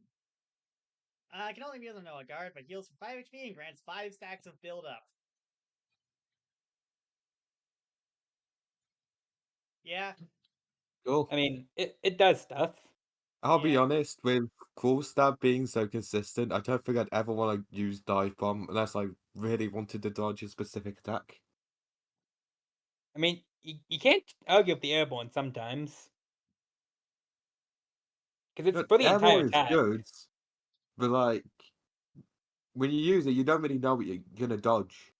Or even if it's gonna dodge anything. I mean, did you want the dive bomb to do more damage or something? Throw piercing. Okay, take a defense buff, get fucked, idiots. I am picking Cruel Stab like 95 times out of 100. Dive Bomb does have its use cases, but yeah, I can see what you mean. Like you said, extra damage is always nice. Extra And it's damage is way always more nice. consistent. Yeah. I would also note that the piercing property doesn't really help Dive Bomb all that much, considering, well, 1, it's already doing a ton of damage, and 2, it's if the opponent has death buffs, it's not gonna do more damage to them. To be completely fair, it screws over the golden heavy. I mean, true. Okay, never mind. I I stand remember corrected. bringing John Arbuckle to that fight. I had to use a D-down attack to kill the thing! No one else on my team could actually damage it! Honestly, it didn't even register to me that Golden Heavy had 4 death until like halfway through the fight.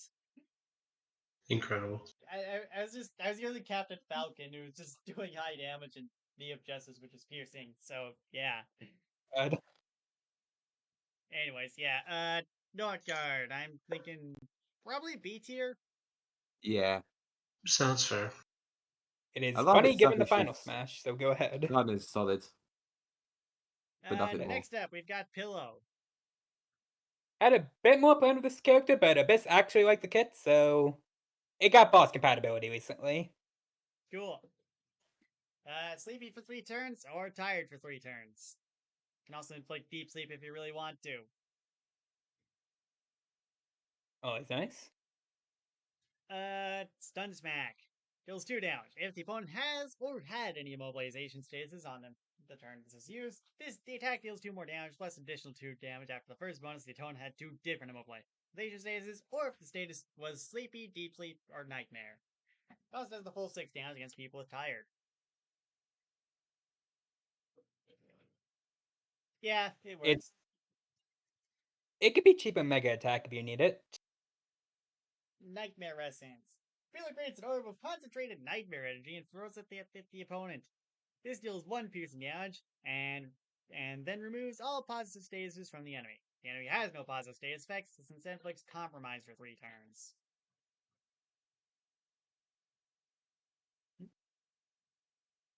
It prevents positive status effects. It's nice. Note taking. Pillar takes note of an enemy's movement pattern, similar to how Gumbella tattles in TTYD. This does a few different things based on the type of battle.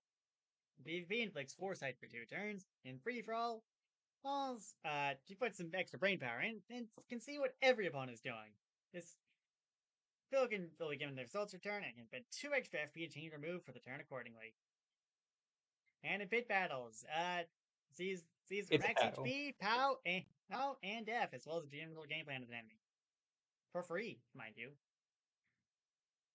And then you have Gloomy Upbringing, which inflicts Anguish for 3 turns, which is essentially Waterlogged plus Drain. I just wanted this in the moveset, so I decided to vote in. Yep. It could probably do something neat, given the fact that this actually gives Eden's Blessing a purpose now. Indeed.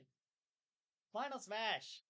Pill inflicts an endless nightmare on all our enemies. This removes all status effects makes from all enemies, then inflicts all enemies with nightmare for 3 turns, bypassing Feeling Fine, which can't be removed for damage. Gotta get It's down to fine the enough. yes. Birthright. Sleepy caused by Pillow lasts for 1 less turn, but can't be removed through damage. Deep Sleep casted by Pillow is also unable to remove the damage and doesn't abide by the 1 less turn restriction. Lets you get away with Saves stun smack Bane. a bit more in PvP.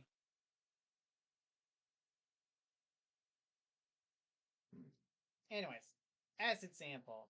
A sample of acid from Showback during simpler times gives the target acidic dip for 3 turns, and while there's a application of acidities on enemy, it will make the target qualify the conditions of stun smack, doing the full 6 damage to them.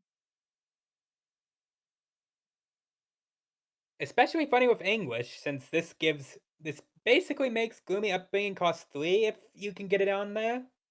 Yep.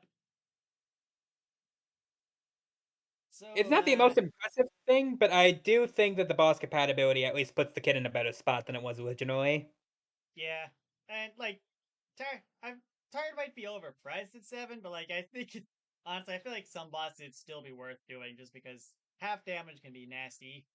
Honestly speaking, Tired's kind of stupid. Yeah. Straight up.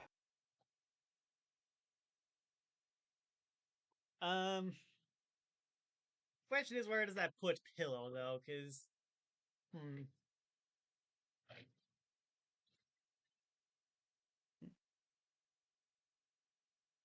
Okay. I'm kind of thinking B tier on this one. Yeah, sure. Yeah, ready. Yeah, a lot better of a spot than I originally expected, honestly. Yeah. I don't know. It's just solid in general. Yeah. Nothing super amazing, but nothing terrible either. Anyways, Mhm. Poison Mushroom. Poison Mushroom has a poison aura surrounding him. Whenever anyone hits him with a contact move or a weapon, their poison aura will dish out consequence, inflicting 3 turns of poison. This also happens with Poison Mushroom's contact moves. For the proc to extend the poison duration by 2 turns, and it takes up a move slot. This can potentially stack up a lot if you really know what you're doing here. Yeah, but it's also only 1 damage per turn, so, you know. Yeah. Poison synergy is always nice, though. Yep. Toxic Cannon. Deals 4 damage and inflicts Toxic for 3 turns. Removes Poison Mushroom's Poison Aura passive for 3 turns. Poison Mushroom can't use this move while his passive is enough, and if he's hit with something that disables it before the move is used, the move is cancelled and the FP is wasted. Toxic Furnace does not override Poison in application, letting both coexist. Just to make sure the passive actually does something. Yep. Yeah. Badge Corrosion. Poison Mushroom fires a gob of acid at the enemy. Deals 1 piercing damage and inflicts Nullified for 3 turns. This move has a 3-turn cooldown once Nullified ends, and on enemies without badges, inflicts Trait Disabled for 3 turns instead. You guys like anti-power chains, right? Oh, good. Tangent. Poison Mushroom goes on a massive tangent about how everything is rigged, unfair, and biased. This does 3 6 damage hits across 3 turns of combat for a total of 18 damage to a That's target, 36. with Poison Mushroom Fuck. being locked into the move until 3 turns are up. Any charge drops the last threat, all hits, and also steal through them. And power modifiers Poison Mushroom has before Tangent is used will also apply to all hits, and power modifiers gained during Tangent will apply to the remaining hits. Poison Mushroom cannot change targets once Tangent is started, and this move can only be stopped prematurely if either the target dies, Poison Mushroom dies, or they are hit with an immobilization status. If any hit of the move is dodged, the damage is totally negated, so severe damage, attack prematurely ends, and Poison Mushroom gets +2 power for 1 turn. So you guys like your next, right? I thought that was 36 for a moment. I was like, what the fuck have you done? Yeah, no, it's it's 3 6 damage. It's not 36 damage. It's Okay. They got hit with big mistakes, 6 use KFC break. God. Ugh. Final smash. Toxic Beam. Deals dead piercing damage and applies nullified and toxic for 3 turns. Removes the passive for 3. Also removes Poison Mushroom passive for 3 turns as well. Technically 16 damage, but you do also get badge corrosion for 3 turns, so that's nice. Yep. Yeah. Bird's Ride makes Toxic Handling and Toxic Beam Poison R removal last for 1 less turn. Create Disable another ability removal status also lasts for 1 less turn against Poison Mushroom. This is not the best, but it does something sometimes. Yep. Sometimes. Eden Splicing. Amplifies Poison Mushroom saves your next 2 turns. Poison reapplied during the time by the passive will stack, but the reset duration back to 3 instead of increasing it. Toxic applied during this time will have a cap of 5 instead of the average 3. When you reach high level, if you have the way to facilitate. Nullified will also disable enemy passes that take a move slot akin to trait disabled, and trait disabled for stealth will prevent the enemy from using their strongest move damage-wise for the duration of the status. These bonus effects will keep going even after the amplifier ends until the status expired, though if reapplied, the reapplication will also remove the bonus effects. You can probably imagine how good this can be if you can maximize potential. Yep. These can probably get like I'll be honest, looking at the passive, I feel yeah, obviously poison isn't the best status, but also I think this kind of just makes us having Poison Mushroom on the field. All it needs to do is base attack the foe, and basically they're just getting drone gunnered for the entire fight. So I think that's when worth noting. Yeah. I mean, it's just better, whatever that badge is called, so why not? 6 Fred. Yeah, that. It's just 6 a better. spread hit the gym. That. It's like, why not? It's just neat. Yeah. I just think it's neat. Yeah. And also while it is pretty long, it does kind of lock him into it for a while. It is also kind of hard to ignore that he does technically have your next in tangent with 3 mega attacks over 3 turns. I actually hate Your Next was made because now we just see it occasionally. And I just groan every time. Yeah. The worst part is, in that expedition match, he never even used the move. He stalled you. Would this count as a pre-reset reference? Yes. Perfect. That Your Next counts. My God. Yeah, so I don't know. I kind of think he A tier on Poison Mushroom because he's got quite a Yeah. bit of stuff, and badge corrosion. Not always useful. If it's not useful, just don't use the move. Yeah, you have more than 4 moves, don't you? Do you? I think this character actually only Oh has no, 3 oh no, because okay, Poison never mind. Aura takes Three moves off because and stuff. plus passive, but they gotta get Arsenal at least. Yeah, the other 3 Yeah, moves are solid. they just do a lot of Yeah. damage, and poison. I would like to know Poison Aura in combination with Tangent effectively makes, since I believe Tangent is a contact attack. It is indeed a contact move. So So you it's kind actually of just also just 21. get them 6 turns of poison across the entire thing. God. Okay, it's just stronger than your next. Okay. Yeah, apparently. I mean, sure, it takes 3 turns, unlike your next, which is instant and also cheaper. But still, Oh my fucking god, it's of course it is. yeah, your next was 6 FP on the original move Oh, set. fuck off. Yeah, 6 FP. This is actually yeah, making me no, upset. Mark is. Yeah. Wait, that's a fortune file range. Marek. The God. M8 Fortune File Synergy, let's go! Anyways, Yeah, next up we've 80 got is fine. Samsung Smart Fridge. He's a fudge. Yo. So, as such, attacking is kind of hard for him. Samsung Smart Fridge is unable to use any attacking move or attacking bad goods, but attacking Soul Stones will still work if you want to use those for whatever reason. Samsung Smart Fridge, however, is a fridge and thus is a lot more electrically powered. It was for 1 FP per turn exchange for being unable to attack. Definitely did not steal this from Hecton.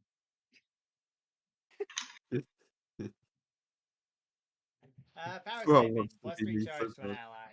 Steady Wire. Grants with priority, Samsung Smart Fridge will pull out their extension cord so an ally can use it. If an ally wants to, on turn this is pulled out, they can instead use this tool. Controlled Shock. Deals 5 fixed damage to any and affects Sparky for 3 turns. Only 1 ally can use it at a time. Let's try another controlled shock.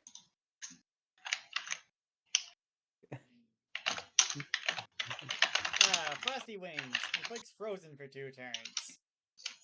In theory, you can win off of freeze damage if you're alone, but please don't. The worst part is I have to specify this. There's absolutely people who would try this. God. Let's see here. Quick Snack. You get there's a lot of options, but there's also, you can only use them a certain number of times, you see. You have like 3, 6, 7, 8, 9, 10, 11, 12, 13 uses of the move though, so if you somehow use it that much, then you probably deserve to lose. Well, sure. I'm more talking about just this using up a specific option, since you don't get too many of each, you have a lot overall. Fair. Anyways, got I options. got Apple for 7 HP, Soda for 5 FP, Spoiled Vegetable for feeling foul, Meat for 3 HP and plus 2 POW, Tomato for taunt, and Fancy Restaurant Leftovers for 7 HP and 7 FP. A lot of food. Final Smash gives an ally an unremovable critical for 3 turns. Yeah. Probably good with FS meter if you can find a way to make Samsung Smart Fridge take damage. I mean, yeah. Yeah. Birthright. Samsung Smart Fridge gains a new move that now acts as base attack. Base Refrigerate inflicts hollow for an amount of turns equal to the amount of damage as do if it were a base attack. Counter good buff Samsung Smart Fridge Chads. Charge moved on use of this if it was applied for some reason. These hollow turns stack on reapplication. This now counts as your base attack, meaning that things like Appeal Attack, Hunter, etc. now are compatible with this. Essentially, though, this gives SSF a bit more to do in combat without having to expand FP. It helps. Somewhat. Even's Blessing. Give Samsung's market any item of their choice, 125 coins or less. Alternatively, you could give this item to an opponent and receive a costume block in exchange. The costume block works like ice cactuses, giving Samsung Smart Fridge an option to change and nothing else. Actual canon event, by the way. Yes. God. God. I mean, for what it's worth, this is probably at least good with Soul of Eden, because, you're not spending coins on that. Yeah. Alternatively, Village Gift / Jump Charity might also be good. Also true. Just Though at casually. that point, whatever. Anyways, where do you want to put Samsung Smart Fridge then? Well, I think Samsung Smart A. Fridge is a fridge, but It's he does very have solid something support. to do. Yeah. He's got a good array of options. I love that feeding foul has like 3 different stars as this point. Okay, so to get a bingo, me and Emma are gonna tip for Scoob. Indeed. Alright, Bingo, so cool. you guys are done. God. The things we do to get a full bingo card nowadays. Alright, next up is RMT Scourb. I got the Dazing Smoke Bomb, which is it spread attack with Dizzy. Actually, hold on. Did you rank Samsung Smart Fudge? Yeah, I put him in A tier, I think. Sorry, I didn't notice. TG and Emma were leaving in the time. Yeah. Anyways, Big Meaty Claws, which is dual attack that can also be a try attack. Hold on, let me look something up. There's also a funny thing about this move too. So if you thought KFC break was funny, you should see what we got for the Big Meaty Claws. What? I beg your pardon. This used to be a pent attack. It was almost a 9-hit. Almost. Jesus. Alright, what else do we got? They're not even that, but like the base options are even underpriced. Okay. Anyways, Master of Disguise. 3-hit shield, and while in the announcer costume, Scrooge gains 1 point of charge to start a turn and can skip his turn for an extra point if he wants, letting him charge for a really big attack. The announcer costume will protect Scrooge from negative effects, but can be instantly destroyed through piercing attacks. It's another flavor of Bone Block. 50,000 usage. volts. Deals 2 piercing damage and inflicts paralyzed for 1 turn. Nothing much to say there. Yep. FAT attack. Scourge summons all the other members of the FAT to beat up the opponents with him. Each character does their own respective beast damage values. Scourge does his base pow, Gear does 4 damage, Plunger does 1 damage and inflicts frozen for 2 turns with a vortex gem. Firework does 6 damage, Arrow does 3 damage and inflicts glitch for 2 turns. And Spy Hat does 5 unavoidable damage.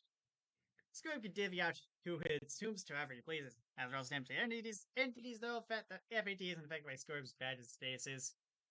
I believe Let me this do the math on rounds up. this one because I want to figure 2 plus 4 plus 1 plus 6 plus 3 plus 5. Okay, that's 21 damage total, which isn't unreasonable, but also there's also frozen and glitched in there, so. Add an extra 2 to that. Yep. God. A lot of damage. Yeah. Birthright. The announcer costume is no longer destroyed by piercing attacks. If the announcer costume is destroyed out of the turn, it was put on the turn after, it does 5 piercing damage to the person who destroyed it. Reversal of Fate. Now you're taking the piercing attack. Eden's Blessing. Grants Vibrant for 2 turns, followed by 2 turns of Stasis. Probably pretty good. I feel like by the Probably. time you're done with Vibrant, you're probably not going to need to recover for at least a little bit, so. Yeah. So what are we thinking about this one? It has Tri Attack, it has Bone Block. What do you really need? Yeah, I think probably an A tier on this one. Yeah. Alright, we should probably call them back in now.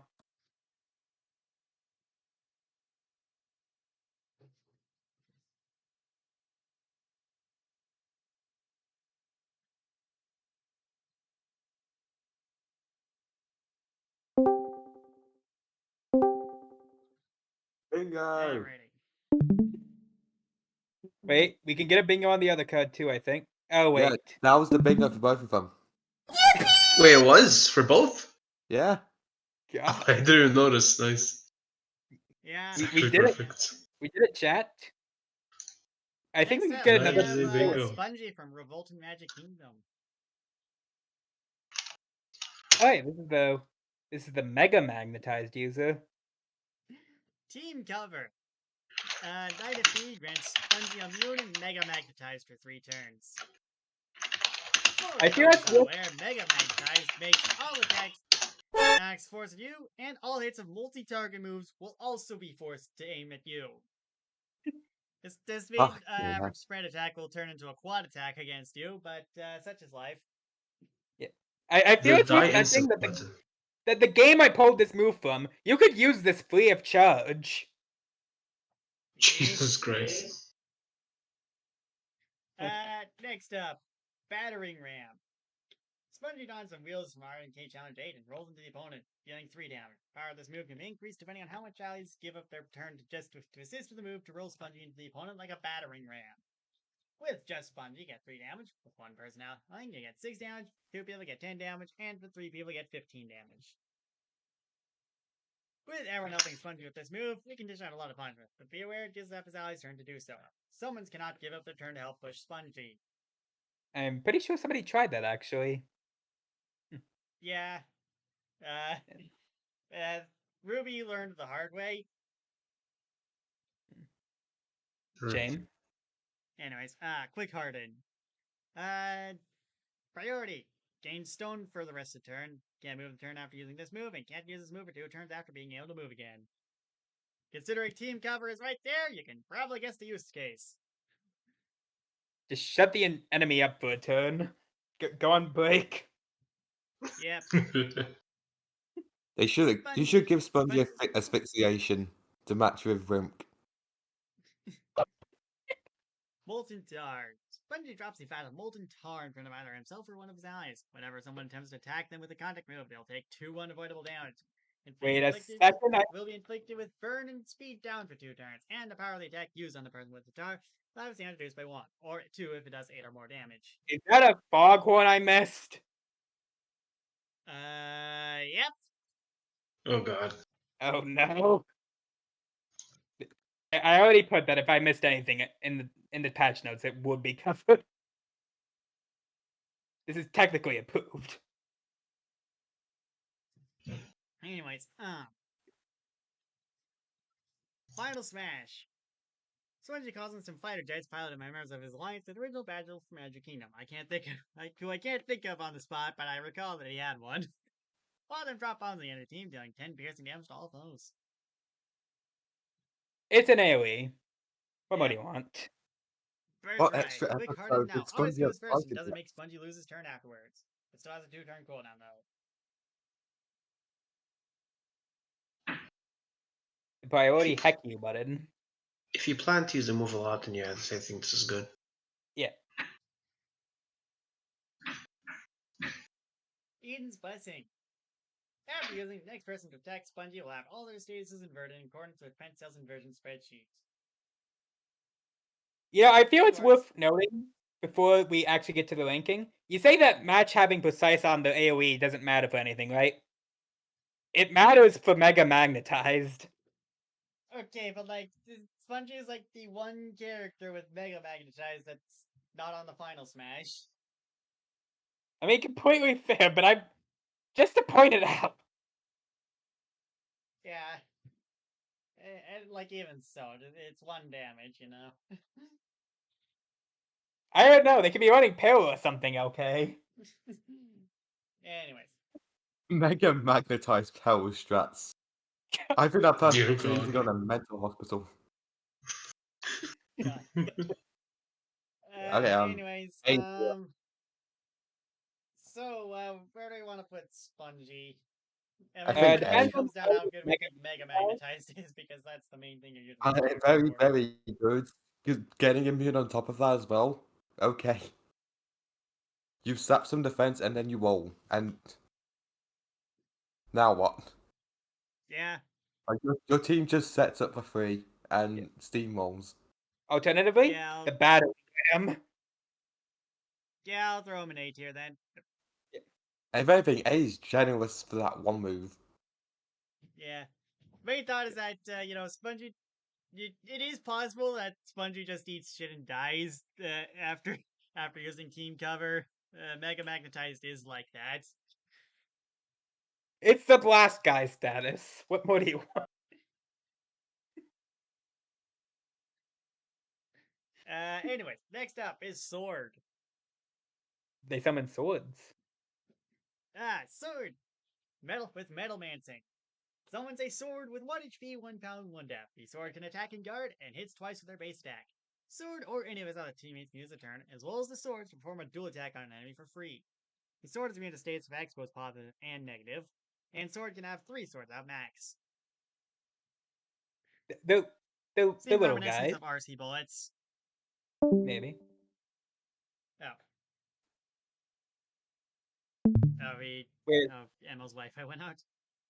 Yeah. Alright, quick, we need to find a way to Oh, disconnect we LK's put- router for another spot on the bingo. The one time we put this on bingo and it's not even you don't even disconnect. What the fuck? Anyway, slice down. Sword launches all the swords he has out of the select target. This deals 3 damage, not accounting for the stats sword has, to a target for every sword they have on the field, with each sword counting additionally. This will use up the turns of all the swords sword has out. Sword's buffs and debuffs will not be accounted for after hit 1 of the attack, as the rest of the hits are from the sword summons. It's potentially a lot of hits. Wait, 3 damage not accounting for the stats sword has, and then sword's buffs and debuffs will not be accounted for after hit 1 of the attack? I'm realizing that I probably should reload things. I'll have to come back to this later. I did not notice this now I'm actually seeing it. Yeah, ready. Slash. 2 damage and bleed for 5 turns. If done to an enemy that is already bleeding, removes bleed and inflicts 3 turns of deep cut. Deep cut is like 6 damage if the opponent doesn't have healing. Priority. Now for the funny. Elemental Dagger. Sword pulls out an elemental dagger and holds it out in front of him, which is currently unpowered. Sword will completely block all damage and stasis from the next projectile attack he receives this turn, as all the attack goes into the dagger. The next attack of Sword modifies Sword's base and badge attacks for the next 4 turns, making them weapon-based. Attacks that do elemental damage if what the Sword has an element. The following are the possible extra modifications they can absorb. It can only absorb one effect, the topmost one being the most prioritized, with the priority list going down afterwards. Status. Sword's base and badge attacks will inflict the first status the move inflicted for 3 turns. If the effect status was an Uber status, look at the next one it applies. Otherwise, this effect is skipped. Does that count With as a that bingo slot? non-Uber specification, I can't believe I do this! How? You did this to yourself, Chunko. You betrayed your You own missed principles. one No. Uber specification in this document. Death. it's in No. bold. I don't think you even use bold on the rest of the document. Sorry, Chunko, you're going to the timeout corner. Please don't! I have too much to live for now! Anyways, hit type. Oh, Sword you space don't. and badge attacks have Okay. the property of the move absorb to them. Example, the move absorb does active damage. Sword space and badge attacks can miss. Only one property of Zords can happen. The priorities, what's the sword going is fought. Piercing, accurate AoE if the sword has 2 extra targets without hitting anyone. The multi-hit adds 1 extra hit to all swords moves to an absorption. Fixed/consistent. Damage. If Hey, the Joe. above 2 can't Hello, be Joe. the sword's attacks, simply add a +2 flat damage to the last hit of their moves. Regardless As of you what can sword, imagine, modification effect will last for 3 turns. Afterwards, sword can't absorb enough projectile for 3 turns afterwards. Allies may use projectile attacks and throw the turn using this move should they desire to do so. as you can imagine, if you grab the right thing, you could probably be set for at least a fair bit. Yep. I just got here. What the heck? Yeah, we're looking You at merely the our in-game existing. characters, and right now we're on sword. He uses a lot of You swords. merely existing out of the bingo slot, by the way. Good job. I have a question. Are you guys like even close to halfway done? Yeah, we're a Wait, little over we're close to halfway. done. We're at like 1, 67 2, out of 3. 92 pages here. Oh There's 6 my backpacks on board. fucking god. Yeah, We're it's also a keeping long track of one. a bingo card. Yeah, I saw the bingo card and I realized, yeah, I needed to I needed to become part of this. Yeah. Nice. Thousand Blades. Okay, Deals hold 1 on. damage Maybe 5 else. times to all enemies. Sword will get sword summons until it can't have any more swords after the damage.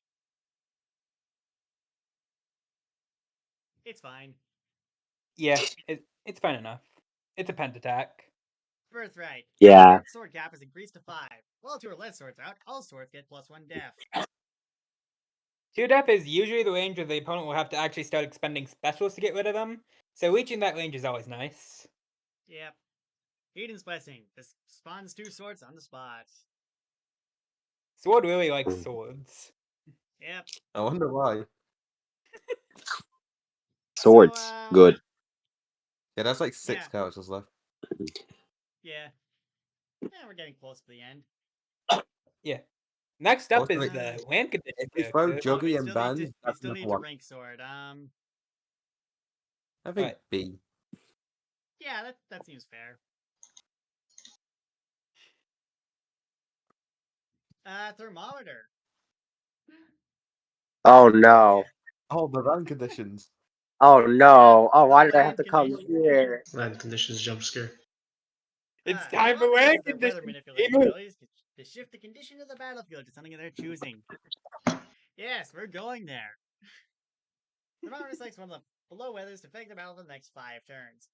One who is knowledgeable of free research knows of land guns, and these are essentially that, although to avoid what's happened before, these mainly just add small boats and nerfs to everyone, rather than things like free special moves or instant charge time.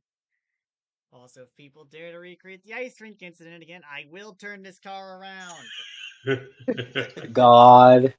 Another pre-reset reference. Sunny day.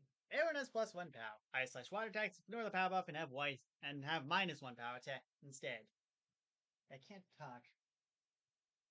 Rain Yeah. Dance. Everyone has +1 efficiency. Fire attacks ignore this and cost 1 FP more instead. Not totally accurate to the Pokemon games, but device diversity is cool. Sandstorm. Deal 1 damage per turn to everyone. Everyone has +1 def. Snow. All status situations last for 1 return. Electric status applications ignore this and last 1 less turn instead. Everyone has accurates. Because 100% accurate Blizzard. Yes, that's literally the main reasoning. Nice. They aren't the biggest effect in the world, but if you know how to use the weather in your favor, it can potentially end up giving you advantage during combat. If this move is used to set up a different weather while one is up, the new one overrides the old one. Warm up. Thermometer raises their heat levels before slamming an opponent with their fist for 4 fire damage, as well as inflicting soft burn for 2 turns. Additionally, this move has extra effects based on what the weather is. In the sun, replace with actual burn. Rain, the outer type is swapped to neutral, benefiting from efficiency rather than being slammed with the heightened cost. Soft burn is replaced with clouded, and yeah. Probably Yeah. not the Water most takes fire beneficial to for steam. thermometer, but like, clouded can be funny sometimes. Especially Yeah. if the enemy has critical. Nice critical. You mind if I shut it up for a moment? Yeah.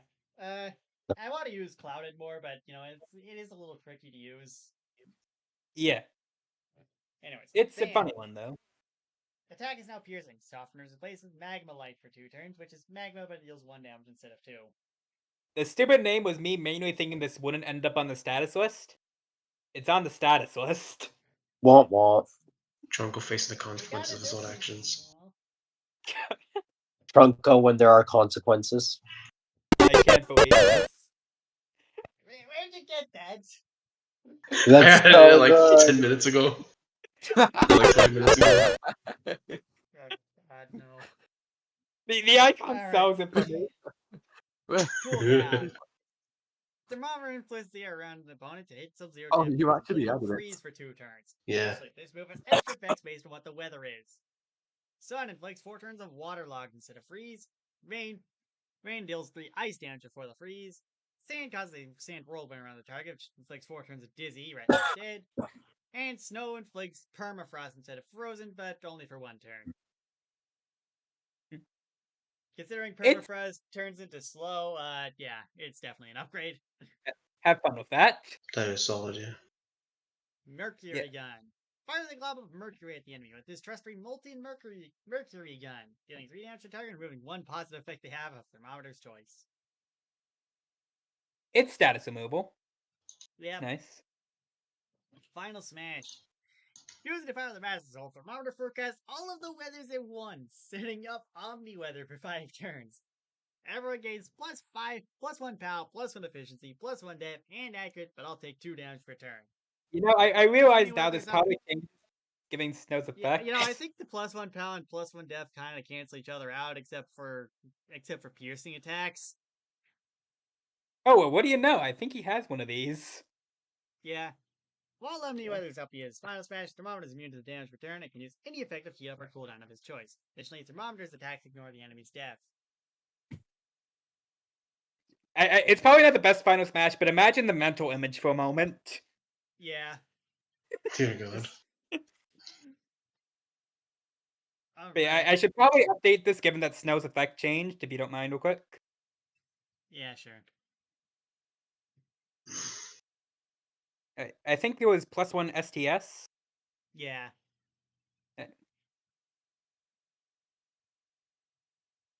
Alright. Birthright. Thermometer status effects ignore any and all status interactions. Feel free to stack your burns and freezes as you see fit.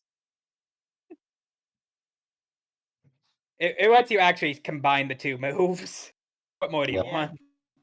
I will note that this does also somewhat gimp the soft burn, and magma light interaction of them just extending each other, but I feel like that'd be hard to do on this character anyways, since you gotta set up weathers and all that. Yeah. It requires a lot of weather, but if you could somehow make that work, I applaud you. Yeah. I imagine you could probably do it if you had like 3 status pluses, you know? Yeah, Which is a very valid strategy. maybe a little bit. The 7 turns of waterlogged in the sun. Womp womp. Me doing the acid Wayne glitch. God. Anyways, where do you want to put thermometer? Oh yeah, also if I not think Eden's this blushing for a character is moment. kind of funny, but like at the same time, I do feel like like forecast is a weird move because like I feel like a lot of the time it's not going to be a benefit to you, at least overall. Like it might be, Yeah. it might be a little bit, but I feel like in general the enemy's also going to be benefiting from them unless they're specifically It's targeting mainly your meant to status. favor Well, characters then that it you actually is.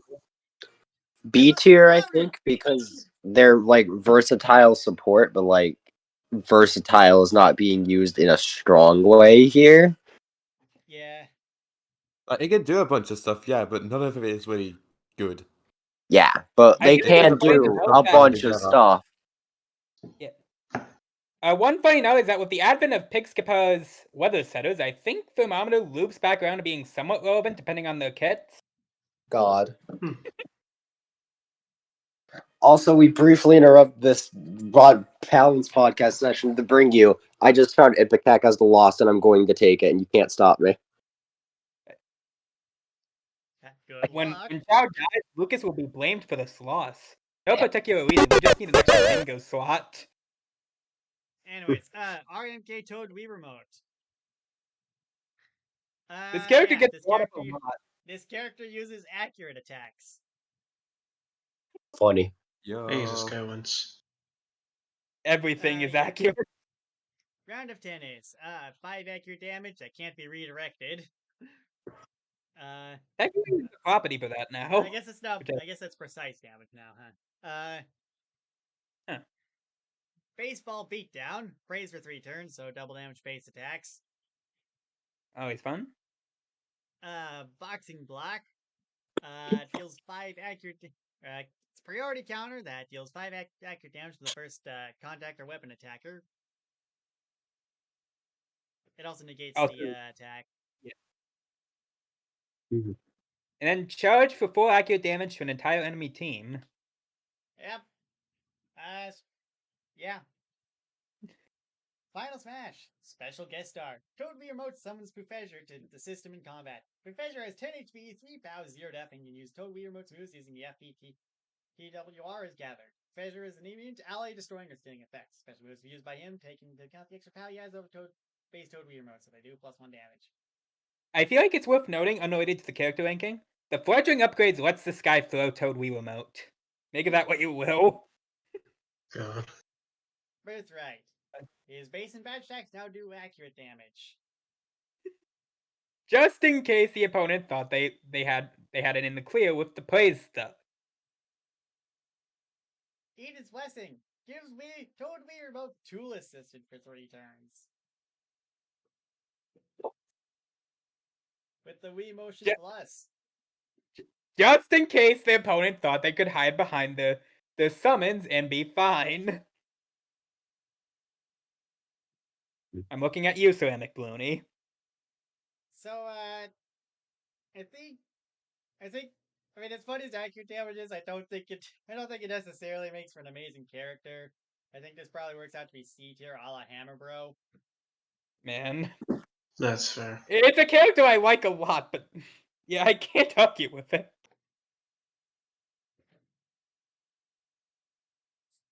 I mean, yeah, none of your characters have gotten into D tier yet, so, The Moyai in the In corner. any case, next up we've got the Soul Free for All runner-up, RMK Tomato. God. I brought it solely for the balance beam. I had to go on and stop a mega conglomerate.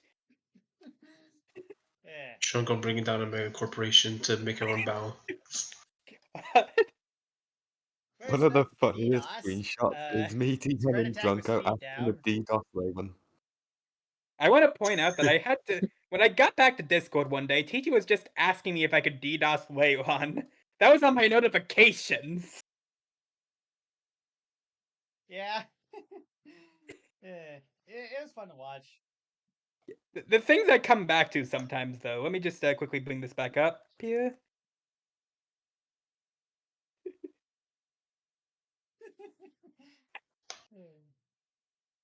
That'll be used against me in like 5 years. Yeah. In The a court of emoticon law. sword. Tomato creates an emoticon sword with his phone and performs a simple dual slash on the opponent, dealing 2 damage 2 times. If the tomato also has a dual attack badge equipped, he can use Tri Attack without needing a second dual attack badge, and can also use the original emoticon sword if he so desires. It's Shy Guy Salute. It's fine enough. Yep. Vlogging. Tomato starts recording a vlog about the current battle on his phone and gets juicy footage to impress it. Hands on the BFM forums by any means necessary. This gives Tomato Spotlight for 2 turns. Spotlight's damage doubling can do a lot for you, but the 3 separate downsides of everything being redirected to you, all the damage you take is doubled, and not being able to heal it off for the time this is active has the full potential to absolutely screw you over if you play it wrong. Handle this spot with care. 4 turn cooldown, and starts fight on cooldown. I'll be honest, I don't. As good as double damage is, I don't think this is worth it. Because, like, oh my, like, no, you get magnetized and blackout for the duration. I mean, imagine if it works, though. Just think about it. It's critical, but Hello. He's okay. back. Yeah, so, anyways. And then we got BFM Challenge. Tomato will perform a challenge from the Battle for Magic series based on the list. You'll start from box picking, go down from there, looping back after Elemental Orb is used. Box picking gives +2 power, +2 def, or +1 of each for 3 turns. It's a stat booster. Yeah. The price is right. A wheel appears in front of Tomato, and Tomato selects a number between 3 and 6. The number Tomato uses and reveals the opponent. Starting next turn, any player can spin the wheel without losing their turn. And when they do, they will heal for 3 HP and 3 FP. However, if it's spin for the amount of times the Tomato and put in the person who spun it when hit that number is zonked, and they both lose all the HP and FP they gained through the wheel and take 5 unavoidable damage. The wheel disappears afterwards. If the max number is chosen, the wheel disappears if it's 1 below the zonk number, no one else spun it on the turn. The wheel is spun in accordance to the turn order. If it's zonked on the turn, there's still be able to spin the wheel. They don't spin the wheel. The man himself can get zonked. The wheel can't be destroyed. Boss fights, the wheel can only be spun 3 times before a zonk happens on the 4th, and will be removed at the end of the turn if his zonk doesn't happen after the 3rd spin. Understandably, I don't think anybody went down to read this. Yeah, no. It basically just gave you a free heal. I mean, I'll take Incredible. it. Anyways, balance beam. Super negative priority. Teleports all fighters into the match onto a balance beam. For the next 3 turns, everyone, including NPC enemies and bosses, are locked into choosing one of the following 3 moves. Push, which is power attack.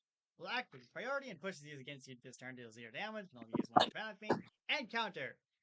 The first person who attempts to push, you take 7 damage, and you don't take damage from that. If no one pushes you when you counter, you take 6 unavoidable damage, and will be used once per balance beam. After the 3 turns are up, everyone will be teleported back to normal battlefield. Bosses and enemy NPCs, DM will decide which one of 3 actions they'll do before everyone else does. The free for all was worth it for this. Yeah, you managed to catch both Plumber Bro and King Bro in the freaking balance beam. Three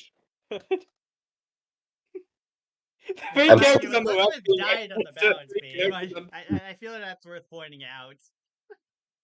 Oh yeah, she did. 3 characters on the left being right next to 3 characters on the right. It just kind of embodies the simulations. Yeah. Pretty much. Yeah. Anyways, Tetris blocks are in. Tetris block crashes down on the battlefield and challenges everyone to the fight. With Tomato temporarily disappearing from the battlefield until they're taken care of. Tetris block is 70 HP, 4 pounds, 0 damage. For the first turn, it does pound damage to the enemy with the highest HP. The second turn, deals pound damage to the 2 enemies with the lowest HP. Third turn, sees him dealing his pound damage to every enemy. After 3 turns, if Tetris block isn't KO'd, he leaves on his own to bring back Tomato. If he is, Tomato returns to the battlefield, taking any remaining hits meant for Tetris block. It probably would have been funny if you got to use it in the free for all. I But also considered would it. have been. It probably also would have been food for Ruby. It would have been food. I acknowledged it. Anyways, Zero's vending machine appears on the battlefield and has 4 HP, 2 death. While it is out, Tomato can use his turn to dispense the soda from the machine and drink it, with each healing Tomato for 3 HP and giving caffeinated. Tomato can dispense 3 sodas before the machine runs dry and disappears. If you want to destroy the machine, they'll have one of these sodas added to their inventory for use whenever. You know, it's a shame these are 3 HP and not 3 FP, otherwise that'd literally just be Pepsi Man's Pepsi. I love Pepsi Man. I love Pepsi Man. Oh, fuck. I take it you just lost either Holy Mantle or the run to Ipecac.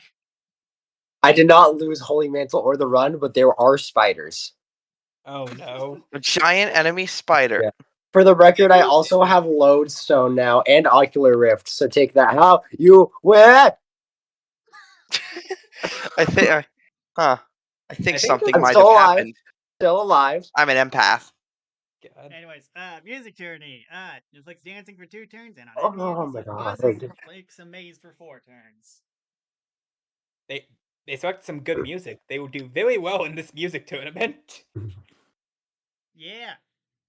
Elemental orbs. Oh, no one. Choose a fire orb, ice orb, or lightning orb. Stacks beyond the element of whatever he chooses for 3 turns, as well as selling all of Tomato's effects and inflict a state spent depending on the orb for 3 turns. Like Soft Burn, Frostbite, or Sparky. After once Tomato picks 1 orb, he can't pick again until he's used the other orbs at least once. You know, I feel like Sparky is just hands down the best choice of the bunch. Maybe just a little bit. I totally didn't I guess only use constantly luck reapplying challenges. Frostbite might be nice, but like Sparky is probably just better. I totally did not use exclusively luck challenges for this list, by the way. Okay. Think about Oh. this. What if you're fighting Hecton, where Sparky would do nothing? You know, he has a good point there. Anyways, Final Smash. Toronto uses his phone to summon icebergs to crash into the opponent, dealing 16 damage to a select target and inflicting freeze for 2 turns, bypassing Feeling Fine. Doesn't bypass Armor Torch Shell, idiot. God. Birthright. Tomato restores 1 HP and 1 FP every time he uses BFM challenge. It's a flawless saber for it, as well as a bit of extra HP. Probably not the best, but, you know, it helps. It lets you maintain the Fortune File synergy. Ooh. Eden's Blessing. Places down a 3 HP, 0 power, 0 death checkpoint flag. Does nothing at first, but if Tomato's killed while the checkpoint flag is live, the flag will destroy itself, and Tomato will be revived with the same stats and statuses he had at the time of placing it. Just beware that the flag is pretty suspect to being destroyed. Stock cap of 1. This references their tiebreaker entry. Mods Mafrela, this motherfucker. They do not live. Why is Rip. Tomato summoning icebergs with a phone? Reference to what Super did for Challenge 9, they took Tomato's phone and just used it to summon an iceberg to crush Meletta. Hey, I need 5 ice. I need 5 ice, please. Great. Anyways, I don't want to put Tomato then. There's a lot of funny stuff in. I feel like this is probably like B or C tier. Like, there's a lot of funny stuff in BFM Challenge, but I feel like they don't have a whole lot outside of that. Yeah, there's some funny Honestly, I stuff. disagree. This is a funny character that actually has heat with him. Yeah. My main thought is just that DDoS and Vlogging are kind of dead slots most of the time. Like DDoS is good in the free for all because like speed down actually matters there, and it hit a lot of people. I mean, but you never know when you need critical. And Vlogging probably kind of has a tendency to just kill Tomato. I mean, if you're at high HP or have checkpoint flag out. Yeah. Yeah. Spotlight's weird. It's a funny status. I'm- Probably just gonna fucking kill you. yeah. Now if you take down the This enemy will first, how about that? equip follow the leader, so you don't have to deal with the downside of spotlight. I don't know. Just team up with I'll Spongy or put him in B something. tier, I guess. Yeah, he got some funnies. B I for think it's Just like remember, He you eventually never know what cycle. He day on has the enough month. funny stuff for him to hold his own, I think. Like this B is a for funny character who could actually do stuff with it. I Yeah, think he the could B be is for animated. Peter Griffin. I'm glad I In actually had a proper Fortnite. place to test the character. Peter in Yeah. Fortnite. I'm not lying, by the way. That actually happened today. Yeah, no, I know. Oh my god, Peter Griffin in Fortnite. Alright, God. 4 characters left. Next up, Voixer symbol. You got the Shadow Charge, which is I'm voicing out. okay, so your next attack inflicts 2 stacks of curse per hit and ignores positive enemy's positive effect. If your attack already inflicts status, instead of curse and the existence status, inflicts -2 power for that amount of time plus 1 turn. It can add up at least a fair bit. Is this on the Yep. stats list? Yes. Yeah, And it's it on there. subtracts down. I see.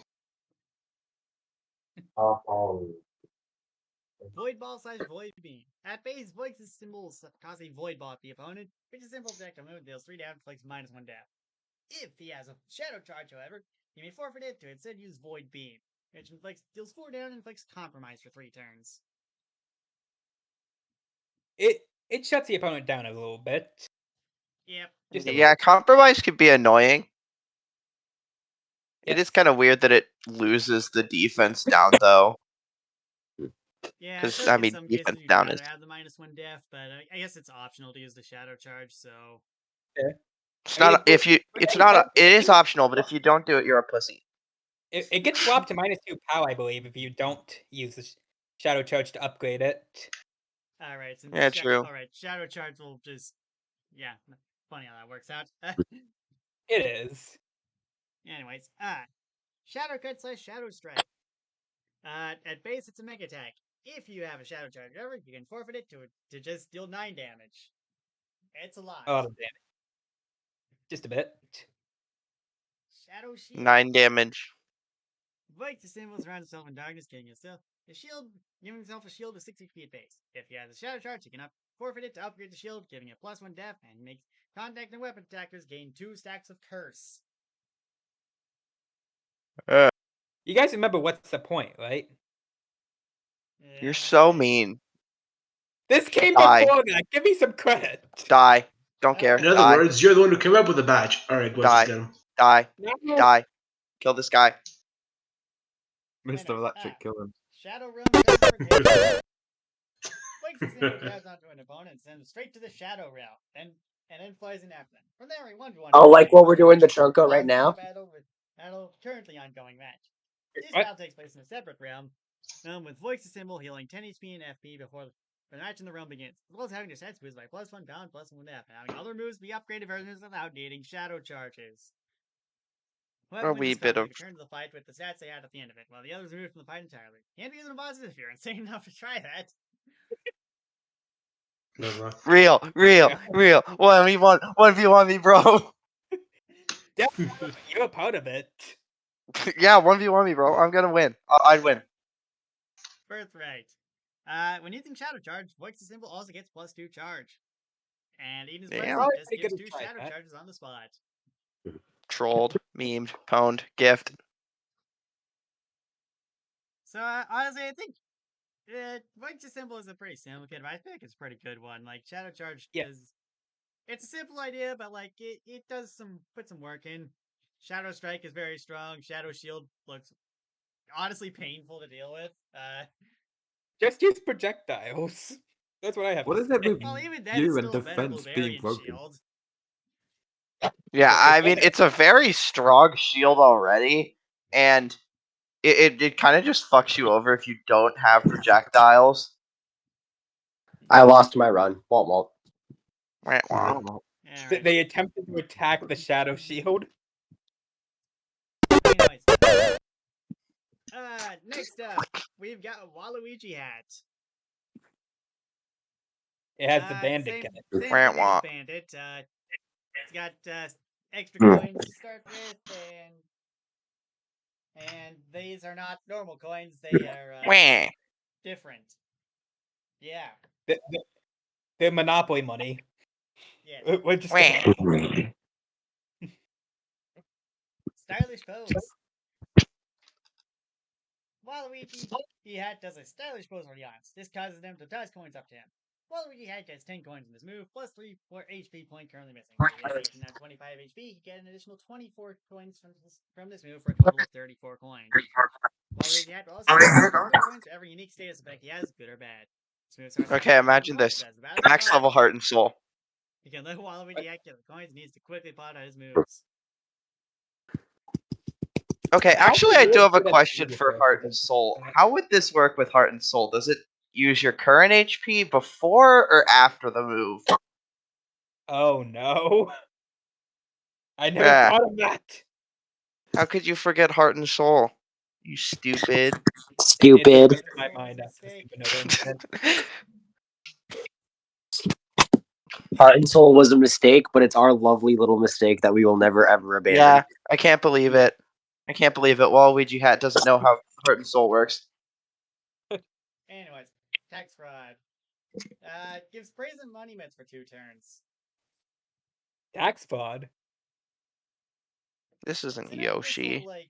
if the opponent's out of coins, which to be fair on Waluigi hat in particular might take a while because bosses start with 120 and enemies start with 75. Oh hi, okay. So Yeah. What's it might going take on a right while, now? if you can't get this to work, this is effectively 8 POW on your base attack. At base. Yeah. Trolled. Trolled. Absolutely trolled. Pwned. Okay, so what's going on? War crimes. E- So who are we on right now? Black friend. Waluigi hat. Yeah. Next up, Waluigi spin. Waluigi hat will spin the opponent for a measly 1 down. However, for Waluigi hat means spin coins at extra hits attack. For every 20 coins spent, Waluigi hat will hit the opponent 1 more time. For the spending cap of 140 for up to an 8 hit attack. Of course, like any attack with a comical amount of hits, damage deals by 1 after each hit of attack, but the damage can't go below 0 if hit 1 did damage. You can probably imagine that if you're running danger, this is probably a pretty good move to have on hand. Uh-uh. If you can't tell, stylish pose probably synergizes pretty well at that point. Nuh-uh. Yeah, fair. Nuh-uh. Hey, friend. Waluigi hat places a little buddy of his down to help in combat. This summons a pet piranha plant, which Waluigi hat can put coins into its increases power. Alright, with the rate of the plant stats being as follows. 1 HP 1 POW, 2 HP 1 POW, 2 HP 2 POW, 3 HP 2 POW, 3 2 1, 4 2 1, 4 3 1, 5 3 1, and 6 3 1. While the plant is out, Waluigi hat can feed 30 coins at any point and heal it back to full HP. God damn, this summon is very funny. It's a pretty good What is the piranha plant doing with the money? That's my question. What the Piranha Plant doing? Having a And I lost the Investing in the second watch stock fund market. It's immediately. funding. It's funding. It's doing GoFundMe to get itself in the next Smash Bros. There's gonna be 2 piranha plants in the next Smash Bros. They're just gonna keep replacing the roster. God. Another piranha plant gets in before Waluigi. Piranha plant with a mustache. God. Final smash. Waluigi time. Waluigi hat pulls out a tennis racket and rushes the opponent. First, Waluigi hat bashes the opponent in the ground with his racket, which inflicts both floored and knocked down for 2 turns, bypassing feeling fine. Then Waluigi hat pounds the opponent with his foot, dealing 1 damage 4 times, boosted by the floor that was just applied, and afterwards, Waluigi hat does a final slap with his racket, dealing 3 damage. So I assume it's all boosted by floored. A little bit of Floored boosted gaming. by weapon attacks? I don't know. I mean, regardless, it's an assist trophy reference. Yeah, I mean, yeah, I get it. And if you have any power buff at all, the 1 damage 4 times is gonna go into. Yeah, I mean, if you have anyone that has good, direct damage, whoever's in here is just fucked. Yeah. Maybe a little bit. Oh, Waluigi can do it himself. He can just give himself money mitts. Yeah, true. He has money mitts and praise on a base attack. He gets an 8-time damage base attack. Lol, Lamau even. Yeah. Birthright. Waluigi Hat now gets 10 coins for appealing, plus 3 for super appealing, with an additional plus 2 if Waluigi Hat has 3 appeals. Good golly. This guy Also making Oh. moners. Golly gee willikers, motherfucker. He's getting cash. It is blessing. Gives an enemy 100 coins that follow Waluigi Hat's passive rules, and gives him Racket for 4 turns, which snaps from said coins. Trolled. Just in case you needed more coins. Got to say. Yep. Oh, that's just crucial. I feel like Waluigi Hat is like honestly, I feel like Waluigi Hat's pretty similar to Bandit in most regards. I Yeah. don't know. I think feel like- most notably he has the really funny summon. Like, Yeah. if you have the coins to sustain that, that is genuinely kind of fucked. Yeah, The undying piranha plant. Not to mention yeah, he can you don't combine need too much to get a pretty good. You don't need too many coins to get a pretty solid plant friend out. So Yeah, it becomes like on cost at like 40 coins. So everything past that just starts becoming really good. yeah, Yeah, once you get down to low HP, you can really start to fund particularly everything. at 60 coins once it gets an extra point of POW. Yeah, at 60 coins, once it gets the 3 POW, it gets really nuts. And if you're willing to dump in the whole 80 coins, it's going to be genuinely annoying to kill unless they brought like Hangman's robe. Oh heck. Yep. And plus tax fraud and the stylish pose can get you a lot of coins with danger strats or even just poison strats if you really want to do that. And tax fraud can be very fun if you manage to drain the opponent's coins. So yeah, I love tax fraud. And it's also a good tool for draining the opponent's coins because Money Mitts is like that. Yeah. So He's got funny yeah, stuff. I'll say A tier. Yeah. All right, 2 more characters to go. Oh, we're almost Washing done. Machine. He watched it. First up, Volume. Soak. Inflicts Waterlock for 1 turn, but for extra FP, you can put Waterlock on foe for longer or inflict more foes at once. It goes up to 8 FP for 4 turns of Waterlock, essentially. Yep. And you can split it up a little bit too if you want higher durations. Me and the 2 enemies fight, inflicting 3 turns on 2 enemies. A wee bit of trolling. A little bit. Detergent Toss. Washing Machine tosses a bottle of detergent out of chosen foe that's been left on him for a while, doing 1 damage to them and removing all their status effects on the bottle breaking. Can be used on allies if you want to. This costs less than 1. Just 1 of the 2 removes it gets removed both at the same time and end up also benefiting enemies or harming allies. Especially harming allies in this case, since You're literally doing 1 damage to them. Yeah. Just guard. Spin cycle. With Washing Guard. Machine will open his door and throw a selected enemy inside of him the rest of the turn, all having a spin cycle on. While in Washing Machine, the enemy can't attack or be attacked, similar to Spongy's Vor move.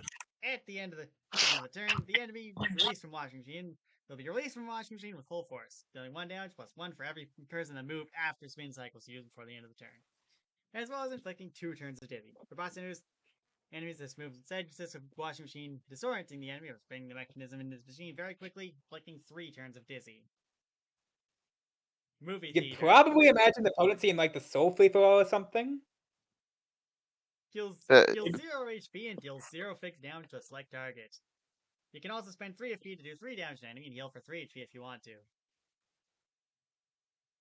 God damn. Dude, how we get this getaway? How we let this happen?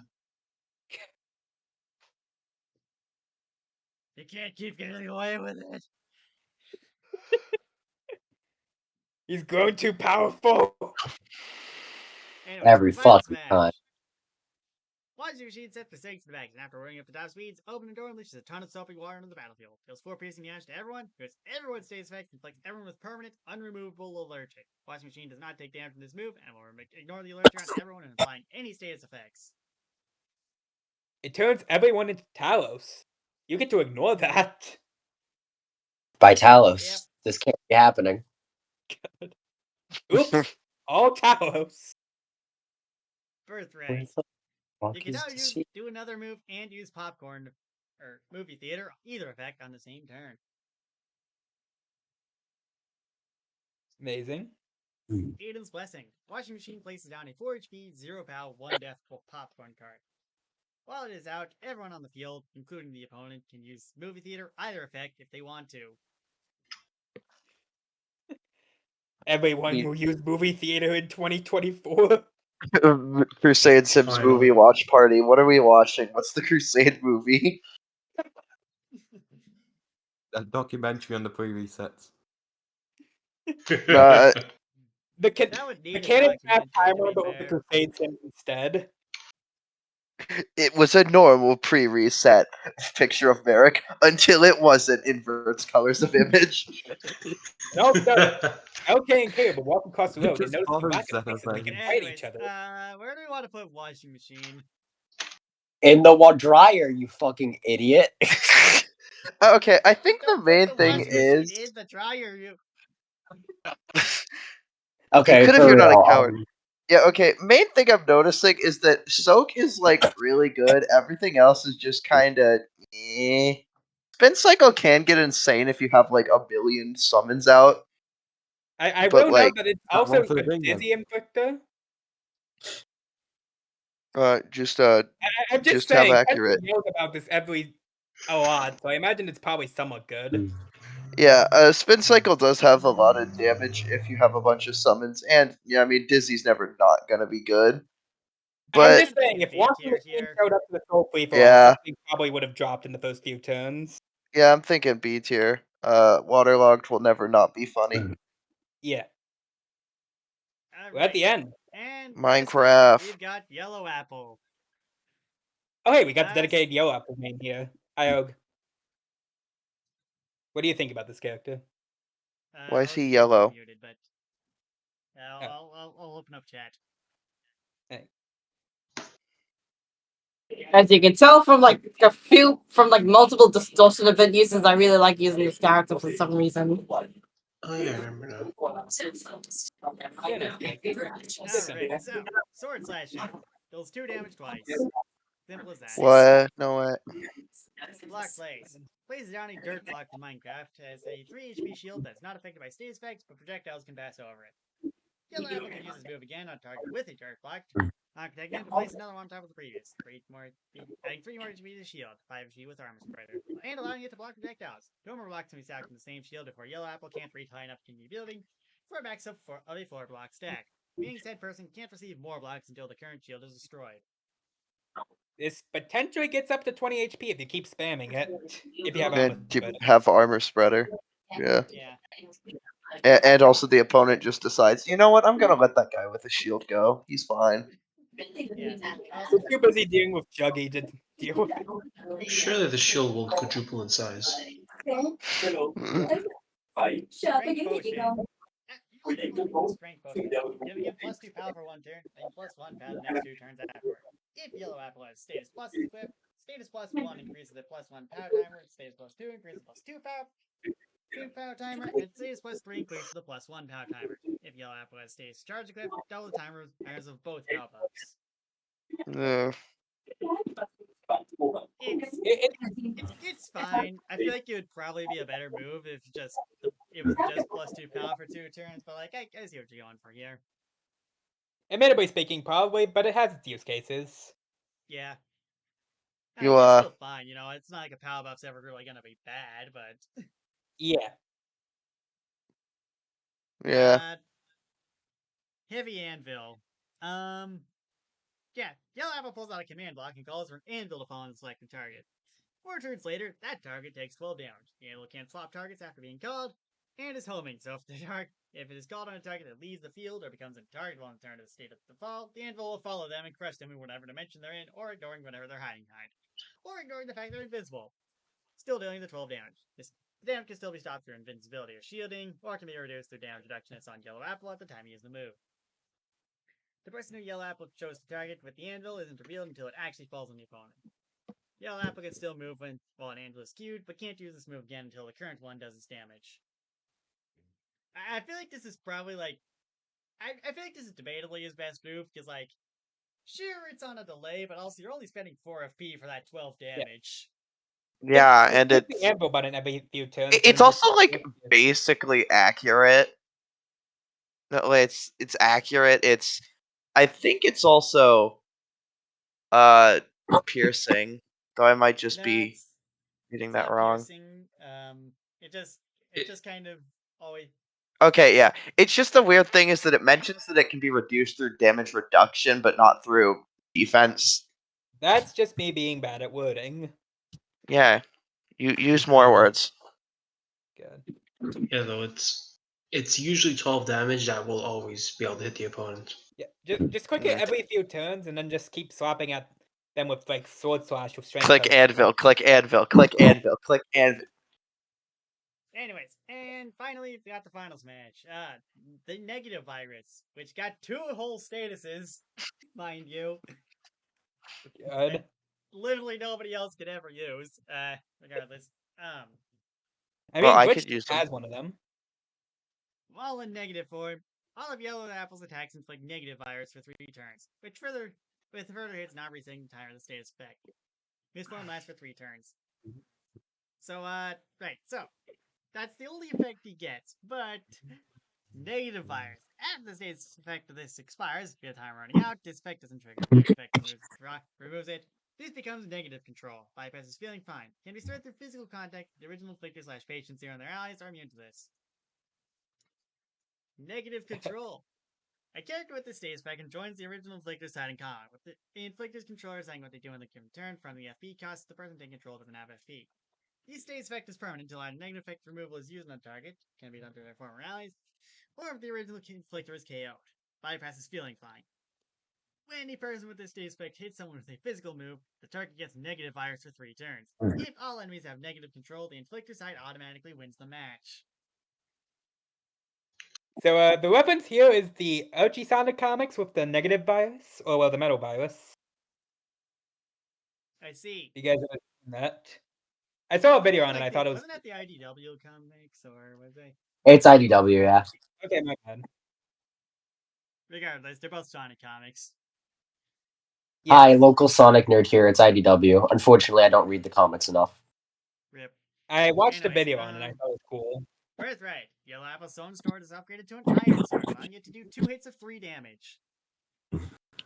It's fine, It- you know. It's It's a super +1 power on plus it. for most of Apple's concerns. Yes. And then Eden's Blessing can only be used while an apple is currently queued. Or Anvil is currently queued. Unused, the Anvil will immediately arrive on the select target afterwards. Ah, The redstone was on a bit of a delay. We had to so accelerate a bit. yeah, that's Yeah. actually a kind of insane Eden's blessing. I Yeah, mean, like you with have Soul to of use Eden or 2 something like turns that. just to get to really do something. Okay, have fast, dumbass. I mean, very true. Honestly. So, honestly, I feel like Yellow Apple is probably comparable to Anti-Gaia. He's got Yeah. a dual attack. He's got power buff. He's got a way to negate damage. And yeah, It's all he's got a chance huge die. damage. That's true, actually. He's Yeah, got, similar to he's him. got a huge damage. She doesn't have speedy spin, but heavy anvil, I'd argue, is probably just has similar damage output anyways. So yeah, He God. just has more words. yeah, he just has more words. But yeah, I'd say he's A tier. He's simple, Yeah. so Makes he's very sense. effective. He hit I am you happy with hard. how the cast has placed. Honestly. He spam anvil. All right. So He with them why? yeah, so that was the last one. Thank, It's over. thank you all We did for it. having this extra long episode of the Balance Podcast. Did we ever rank them? It took Um, 4 hours. Minutes. Huh?